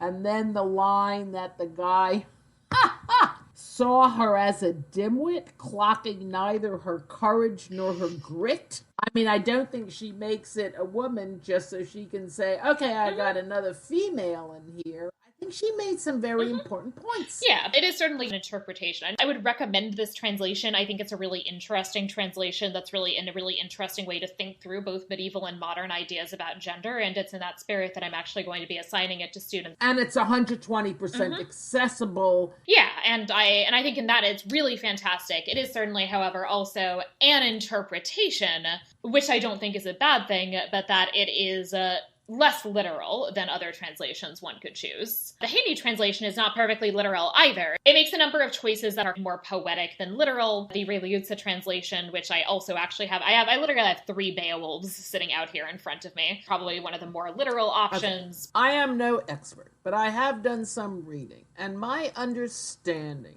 is that you cannot, because of the problems with the text itself, because of the problems of the poetics, because of the problems of, as Tolkien said, it's being archaic linguistically for its time, you cannot do a literal translation. We don't even have a literal translation of the first word. Nearly everything is going to be a choice. Yeah. So maybe some of her choices are clearly more out there, more contemporary than other choices. But remember, Seamus Heaney translated what as so because it reminded him of his Irish uncle. It's not even a translation. It's, gee, that's the way my Irish uncle began stories, so I'm going to translate what as so. That's not a translation. Right. I would say there's a lot of words here and there where, that one being certainly one of them, where interpretation is called for no matter what. There's also the balance between having a translation that's more literal and having a translation that reads like a poem. You talked about, for example, if you compare the Heaney translation with the Liotta translation, which I've also used before in teaching. The Liotta translation, it's a bit more faithful to the text in some ways, but the way it flows is nowhere near as pleasant. Like, it kind of puts it into lines, but it doesn't actually feel like a poem. And I have a translation by somebody named Purvis, a woman, done in 2012. She puts in a poem by Hildebert. So that's the one whose brother, father, brother, son, husband were all killed by the somebodies, the Danes or something. Yeah. She has a beautiful poem of what she is. Here I am, the victim, and everything sucks.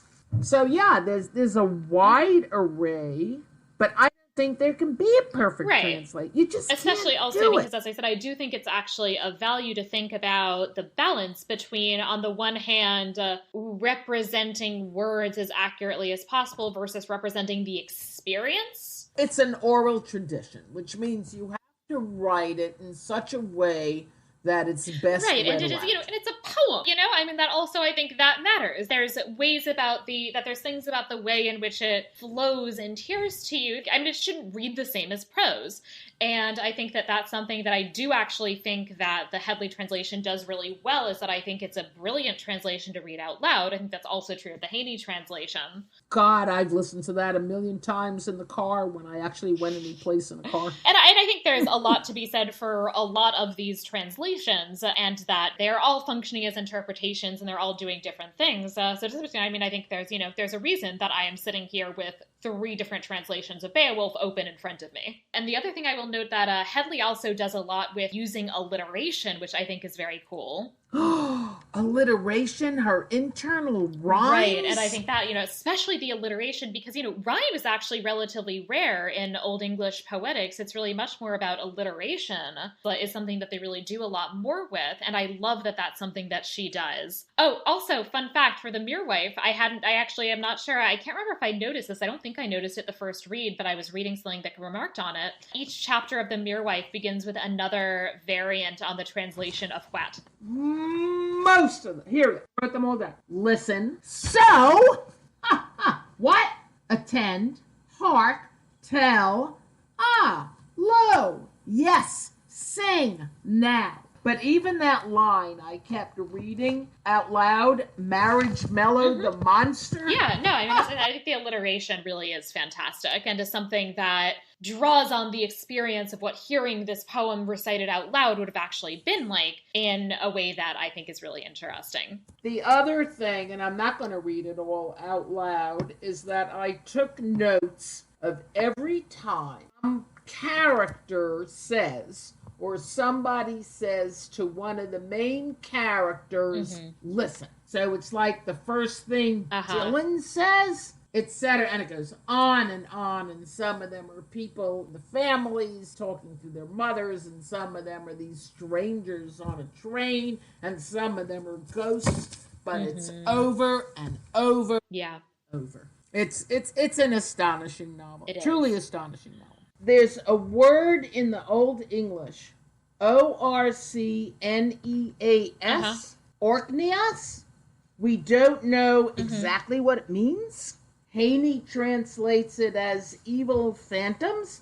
Headley translates it as monsters. It's something we don't like, but the first 3 letters are ORC, like an orc. Yes.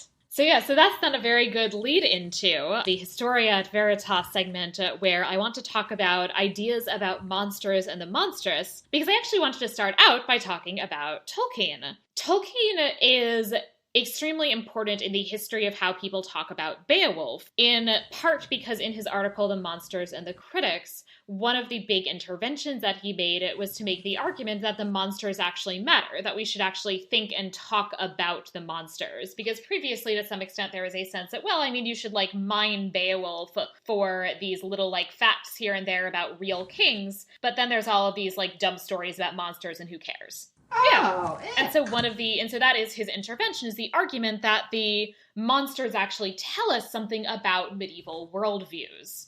We now have, jumping way, way forward into the 21st century, a real subfield of monster studies. And that this is something that a lot of people are writing and talking about in a variety of really interesting ways. One phrase I wanted to use from a scholar, Jeffrey Jerome Cohen, is that he's described medieval monsters as disturbing hybrids whose externally incoherent bodies resist attempts to include them in any systematic structuration. And so the monster is dangerous, a form suspended between forms that threaten to smash distinctions. So in other words, what he means by this is in part that what makes monsters monstrous is precisely the fact that there's often this kind of lack of clear boundaries. And in particular, I think that there's not always a lot of clarity about what is monstrous and what is human. That there is this kind of ambiguity about what exactly are the boundaries between monstrous and human. That's one of the other things this book is about.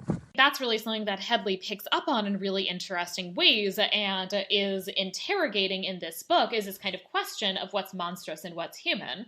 And I think ultimately kind of everybody is human, and if you're monstrous, that's metaphorical. But I do think that this is a kind of really interesting question of, we have even these kind of descriptions of people who tend to be referred to as the monstrous races. So for example, these are, like these kind of cyclops things, that there are these kind of giants with only one eye, that there are these people who have, according to one Media-eval manuscript, that there are these kind of people who don't have heads and they have their eyes and their mouth are kind of like behind their shoulders. And one of the things that another scholar of the monstrous, also Simon Mittman, has talked about is the idea that these monsters are also human, that there is a real humanity in these monsters, and that to some extent there is a kind of acknowledgement in these texts that they are monstrous, but they are also human, but they are different. And so there's this this kind of sense of these things as being, of the monstrous and the human as being fundamentally interrelated. Go Frankenstein. Yeah, and I think that there's a long literary tradition of interrogating the kind of boundaries between monster and human. And that arguably, and I think this kind of goes back to older literature as well. I think this is kind of showing up, the Cyclops in particular, I think this is showing up in Greek mythology, of this interest, as I said, in the boundaries between the human and the monstrous. The other piece of this that I do think is important to note here is that in both medieval representations of monstrosity and in our modern discussions of them, there are links, often very disturbing ones, between the monstrous and the marginalized. And so this comes up in a variety of ways. So, if you think about it, in some ways it kind of makes sense that if the monstrous is disturbing because it's like us and human and yet not like us, how does that then map onto other people who, in, say, a medieval Christian imagination, are also like us and not like us? So that includes that we have a number of caricatured medieval depictions of Jews and Muslims that are very much about linking non-Christians with the monstrous in various ways. There's also this upsetting tradition in both literary and gynecological texts from the medieval world, which use this discourse of monstrosity to describe the female body. And so this comes up in a variety of ways. It comes up in these kind of descriptions of women's bodies in ways that are grotesque and are kind of simultaneously erotic and repulsive. There's actually been some interesting readings of actually the Song of Songs and the way in which it kind of describes like parts of the women's bodies as like animals and towers, as like being this kind of somewhat like grotesque and monstrous female. I don't think that's the intent. I don't know if it's the intent, but I'm not sure I think the intent of the author matters. I think it's a valid reading. I wouldn't want to be the way, I wouldn't want to look like the way he describes. It's weird. It's a weird way to describe the female body. And I do actually see the argument that the kind of weird ways in which, and grotesque ways in which female bodies are described, even when they're also claimed to be in some ways erotic, it does kind of map onto the monsterizing of a female body as being different, but also similar to the male body in a way that is then read as disturbing. And this is also coming up in terms of the way that they actually describe real aspects of women's anatomies and women's bodies, and in particular, the way people talk about menstrual fluid as being this dangerous, corrosive substance. Ruins your crop, sours the milk. And it's also, I think it's actually really interesting that Grendel's mother has corrosive blood. Can't touch a Torah if you're menstruating. Most believe, even though they are technically wrong. This sense of menstrual blood is a source of impurity, which to some extent is something that's kind of showing up in the Bible, but then obviously gets translated in a number of really, really different ways that are not in the Bible. And that, as I said, even kind of goes so far as, as you were saying, that there's a sense of it being this fluid that has this actually destructive potential. So I left the medieval stuff to you, but I did Google what monsters mean to us, or why we need monsters. And I found out basically 3 categories, so I think there were 4. One is, it's a great us versus them unification. We are okay, they are monsters. Whatever group you're talking about. And it very well may include women if it's males who are defining it. The other one is that the monsters represent the things we fear most in ourselves and want to repress and are afraid they are going to escape. And the third one is that what you really need to be careful of, and not the zombies and the vampires, but police killing black people, American government officials torturing people in prisons, bankers, politicians, capitalists, the people who are figuratively sucking blood from the population. Yeah. And those are the monsters, and they're all walking around wearing suits and until the pandemic eating in the very best restaurants. I think it's actually kind of the point of the first season of True Blood.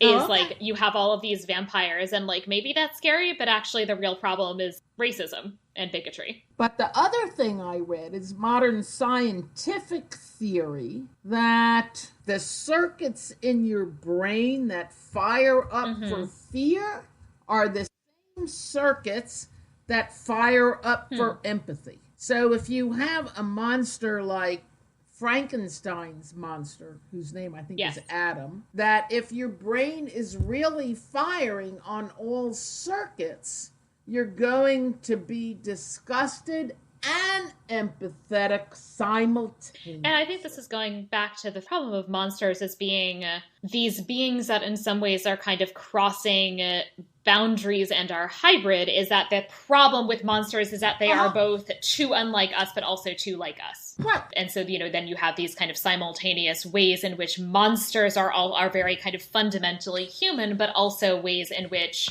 humans are treated as monsters and represented as monsters. So the other thing about monsters, they've been saying for years, they reflect our anxiety. So you can sort of graft American anxieties, for instance, by looking at how many books and movies are coming out about zombies. In something like Beowulf, then, you can chart, there's an anxiety that there are monsters. There's a relief the monsters are slain, and then another anxiety that the short-sightedness of slaying the last monster leads to the total destruction of your entire life and kingdom. And I think also that the specifics of what the monsters represent also says a lot, in Beowulf also says a lot about our kind of ideas about our kind of own anxieties.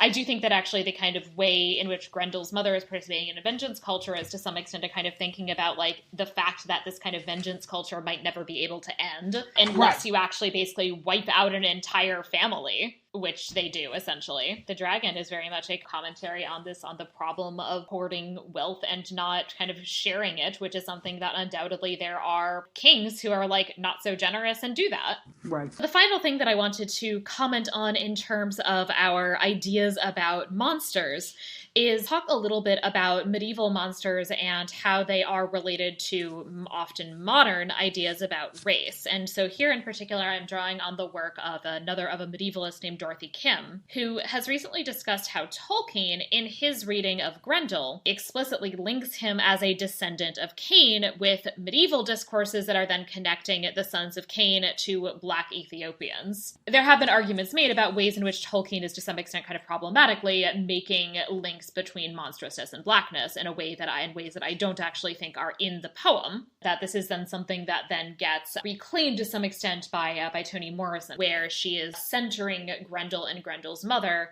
as marginalized characters and as figures of blackness, so that there are interesting ways to do things like that. And I think that's really coming up also in The Mere Wife, is these kind of various intersections that we've talked about between the monsters and the marginalized. First of all, there is I think neither Dana nor her son are white, and that in particular there's a kind of question of the extent to which her fears about Gren and the way people will see him as monstrous are linked to her fears about the ways in which American cops see brown boys as monstrous and dangerous. I don't know. Do you? If she is not white, I sort of thought of her as white, but I don't know if she's white. if she say, let's say, comes from some sort of Native American background, that really changes a whole lot about the Herot people trampling on her Yep. graveyards. I think certainly the way in which Herod is talked about, I think certainly there's a lot of implications about gentrification. And so that certainly leads me to believe that this is a community that I don't know if it's supposed to be Native American. I don't know, or if it's supposed to evoke that, or if it's just supposed to be destruction that primarily white community is causing to a lower income and probably primarily brown or black community. Okay. But I noticed there's actually is a moment in which when Willa says that she had a gun, she says something like, "It's not racist for me to say that this person who has like one eye and a big scar seems dangerous." Well, that's the other thing. Willa gives me the most questions. I raised the one about why she's the only one standing, and the other one is why, when she says there be monsters, she gets in so much trouble for it. Presumably, the only answer is that there was a race issue, but I don't actually see that in the book. So whether it's that you shouldn't say that, I don't know why she gets in so much trouble for saying there were monsters here and they killed my husband. It's hard, I think, especially because we don't have anyone else's perspective, really. But it does say 2 or 3 times, some people loved it, some people hated it, and they try. Yes, I mean, she gets in trouble for it. As I said, that's certainly how on this reading I at least thought that the implication was that Dana was also not white, but I'm not sure exactly. So at this point, I think we can move to the Fabula Nostra section, where we talk about a film or other piece of media inspired by this one. I was just going to cast the Mere Wife. I don't know if you had other thoughts. I was going to cast the Mere Wife and say how I think it should be done. So why don't we actually both give both of our casting, and then we can talk together about thoughts about how it should be done. If there were a time warp, I would like Dana and Willa to be Sandra Bullock and Nicole Kidman at the same age they were in Practical Magic. But no time warps. So I had to Google actresses in their 30s. The actress for Dana, who is the best able to show hunted, haunted, confused, and determined, is Zoe Kravitz. I like that. That's a good one. Thanks. I decided I wanted to choose somebody who really, to me, I think can really pull off the kind of warrior aspect of Dana. And so I was thinking of Denai Guerrera, who plays Okoye in Black Panther. I had a real problem for Willa, because I think Willa should be blonde. And I know actresses can change their hair, but I don't like a lot of blondes. I got a thing against blondes. And first I wanted Emily Blunt, and then I said, no, I only want Americans. So I switched to Julia Stiles, who I think would do a fine job. I was thinking January Jones, because I think in part there are a lot of similarities between her character in Mad Men, at least at the beginning, and Willa at the beginning. I think you've seen her in X-Men, maybe. I've seen her. She's got like wavy, but she's better than most of the blondes. I like January Jones. Am I to the guys? So here's the problem with the guy. I have to do both guys at once. Well, first I wanted all Americans. And I said, screw it. All these American guys. I don't want the younger brothers of people I loved. And then the people I truly loved. I mean, I think Heath Ledger would be great, but we can't have Heath Ledger. I think Heath Ledger is way too likable to be any of these men. I thought he could play Roger, but watching him die would kill me. So no. So then your father suggested that I want one of the Hemsworth boys. I said, I'll take it. So I got Chris and Liam, though I can't decide which one should be Roger and which one should be Ben. You know, I love The Rock, but I don't know, I just don't see it. So I think the two Hemsworth boys. They're close enough to America. I was thinking Leonardo DiCaprio as Roger, as being able to like really, pull his like Revolutionary Road style shitty husband. I think he's, forgive me, Leo, I think he's a little So is Roger. And I think at the end, Oh, I forgot. Then maybe I should make the overweight Thor Roger. Right. All right, I'll have to think about that. Caprio's too short. Roger's also short. She talks about how, like, Roger's 5'11". I guess that's fine. Oh, I she can't wear heels, but I guess it's okay. And he's not too He's old? a little older, but, like, I'm not sure that's in text, but I think it actually works. Okay. He's not that much older than January Jones. I think January Jones is probably a little older than... If they turn down both Hemsworth boys and put Caprio, I can live with that. I also have a non-American for Ben, because I was thinking Alexander Skarsgård, who is the good-looking of the Skarsgård brothers. I disapprove. I totally disapprove. It really bothers me that we need a really, really good-looking American husband. Let's get Skarsgård. Isn't he the same one that was in Big Little Lies, married to Nicole Kidman? He? I never actually saw that. Yes, and that's why, because your father suggested that too. I said, no, I am tired of having these Skarsgårds play roles that should be played by Americans. Though I understand the Hemsworths aren't Americans either, but I'm tired of Skarsgård. Though we're seeing the father being like a total psychotic in something called River, which is fun. But no, I'll let you have Leo, but I don't like. So I'm picking him because I'm actually picking him because of his turn as a Viking vampire in True Blood. That I think is really the right sort of character. That the way in which he's both very charming but also very creepy and dangerous. Then why is he better than The Rock? I think The Rock's too wholesome. Tell him so. Yeah, no, I think The Rock is much more wholesome. Alexander Skarsgård is... I think there's a way in which he really can play compelling but also a little creepy maybe. But I don't care. He's not even from this... he's not from an English-speaking country. You don't know where Beowulf is originally from.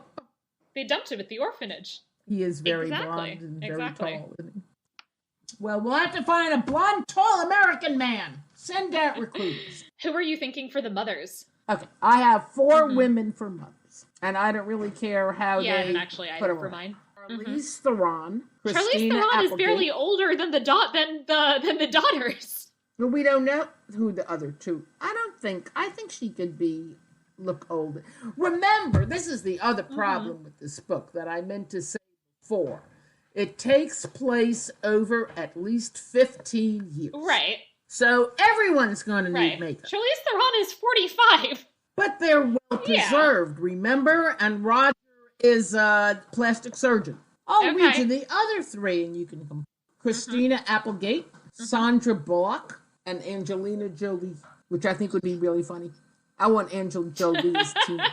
That would be funny. She could do motion. To age her up, you could do motion capture, like in the Zemeckis Beowulf. I'm done with characters. I'll get to my cinematic remark after you finish. Okay, I was thinking Glenn Close and Angelica Houston. See, I don't think they need to be anywhere near that age, but I could be wrong. I would have them much younger than that. I did have them much younger than that. I mean, a different generation. And the only other casting that I enjoyed. So the boys, I think we both agreed that they should be young people we've never heard of. The boys are a problem because they go from 7 I think you need two actors for each. At least. Well, you need them when they're 7, and then you can probably skip. I think the book does close enough to that I think that's fine. Right. But you need 2 actors for that, I think. But the only other casting that I was thinking Natalie Emmanuel, who is Missandei on Game of Thrones as Dana's saint. Oh, that's interesting. I suppose you could film her with a candle in her chest. How you do it. It's a movie. I want the movie to be either quite stylized or quite French. And I want the voiceovers. Yeah. I want to hear the mothers. They can be doing whatever they're doing. I want to hear the mothers. I want to hear... I've been calling them the spirits of the mountain. And I also tend to think of them as totally female, though I don't have the right to do that from the text. So I want those 2 voiceovers, like a French movie as we're going through. At the end of the movie, I want it made clear that the mother's voiceovers are done when they're dead. And the voices of the mountain's voiceovers are basically Dana when she's dead. Interesting. So that's what I want. The voices of the dead voice overing, and you don't know that until the end. That is Mm-hmm. the ghosts, the dead, the whatever you Yeah. want to call them, are the ones giving us the information we need to make Mm-hmm. sense of this story. The thing I really don't know how to do is I don't know how the movie could possibly preserve the ambiguity about whether or not Gren is in some way monstrous. There's only one way to do it, and you can do it in the theater. You can't do it in Mm? the movie. You could do it as a pandemic theater experience, and he could wear a mask for the Right. whole thing. Or, you're right, because if you do, what do you call that when you do funny things with pixels so we don't know, Right, if you don't see like the blur his face of face. some. Yeah, I mean I feel like that would just like make you feel like you're watching like a reality show and somebody didn't sign their release. The only way to do it is to always film them from the back. Yeah, and that seems really hard. I bet it could be pulled off if you were a filmmaker. Right. That he's either from the back or from far away or he's sort of off screen. That's why, in certain ways, I think this would be better as a theater Yeah, which might be true. Yeah. than as a movie. But yeah, because that is a problem. You really would either have to make a decision, or you could make this wacky thing like Phantom of the Opera where he wears some sort of balaclava and then he pulls it off. Right, And he's got there's like a nothing really wrong like with it. big coat and a hood the whole time. Or as I said, I mean, people used to wear balaclavas and ski masks. You know, they seem to be Right. cold a lot of the time. Much of it seems taking I guess he place could have in a really winters. big coat and like a big hood that's kind of leaving his like face in shadow. I think if you knew what you were doing, you could pull it. It would be a Yeah. little contrived, but it has Right. Yeah, I mean you have to either have it be contrived or Or, you lose the ambiguity. right. I mean, or you sort of switch back and forth. It wouldn't hurt it that much. It would be a different story, but I think because you could have, if you knew what you were doing, you could have his face, and then you could have Right. superimposed on that how Right. sees him. And then Dylan loves him. We don't know that Dylan is seeing 100% reality either. If there is some, I don't think there is anything, but I mean, because at the end, I think it's clear But that there there's- isn't, because at the end it talks about how after Ben kills him, everybody's like, it's clear to everybody that he's just a little boy. Or, you know, a teenage boy, I guess, by that point. But right. But at some point, Dana says, very, very late, it doesn't matter what form a child takes. He might be smoke and he might be a screaming monster flying across a mountaintop. He might be a boy with a tender heart picking up skeletons and trying to put them back together. He might be all that. You will know he's yours. He's nothing but your son, whatever he appears to anybody else. So the ambiguity is there, but there's also the sense that if you love somebody, it doesn't matter. yeah. So I don't know. I mean, maybe it depends which of those they want to fall down on, which side of that issue. But it seems to me it would be very contrived to have a 2-hour movie where you never saw one of the main characters' Right. face. Right. It's doable, but everybody. It would seems say, a make it little, mine. it's a little artsy. Right. Well, I think we can now move into the estimatio, or rating. So what would you rate this on a scale from 1 to 5 based on whatever criteria you see fit? I don't know what to do because, as I said before, I wanted to copy out the best lines, and I ended up copying out nearly all of them.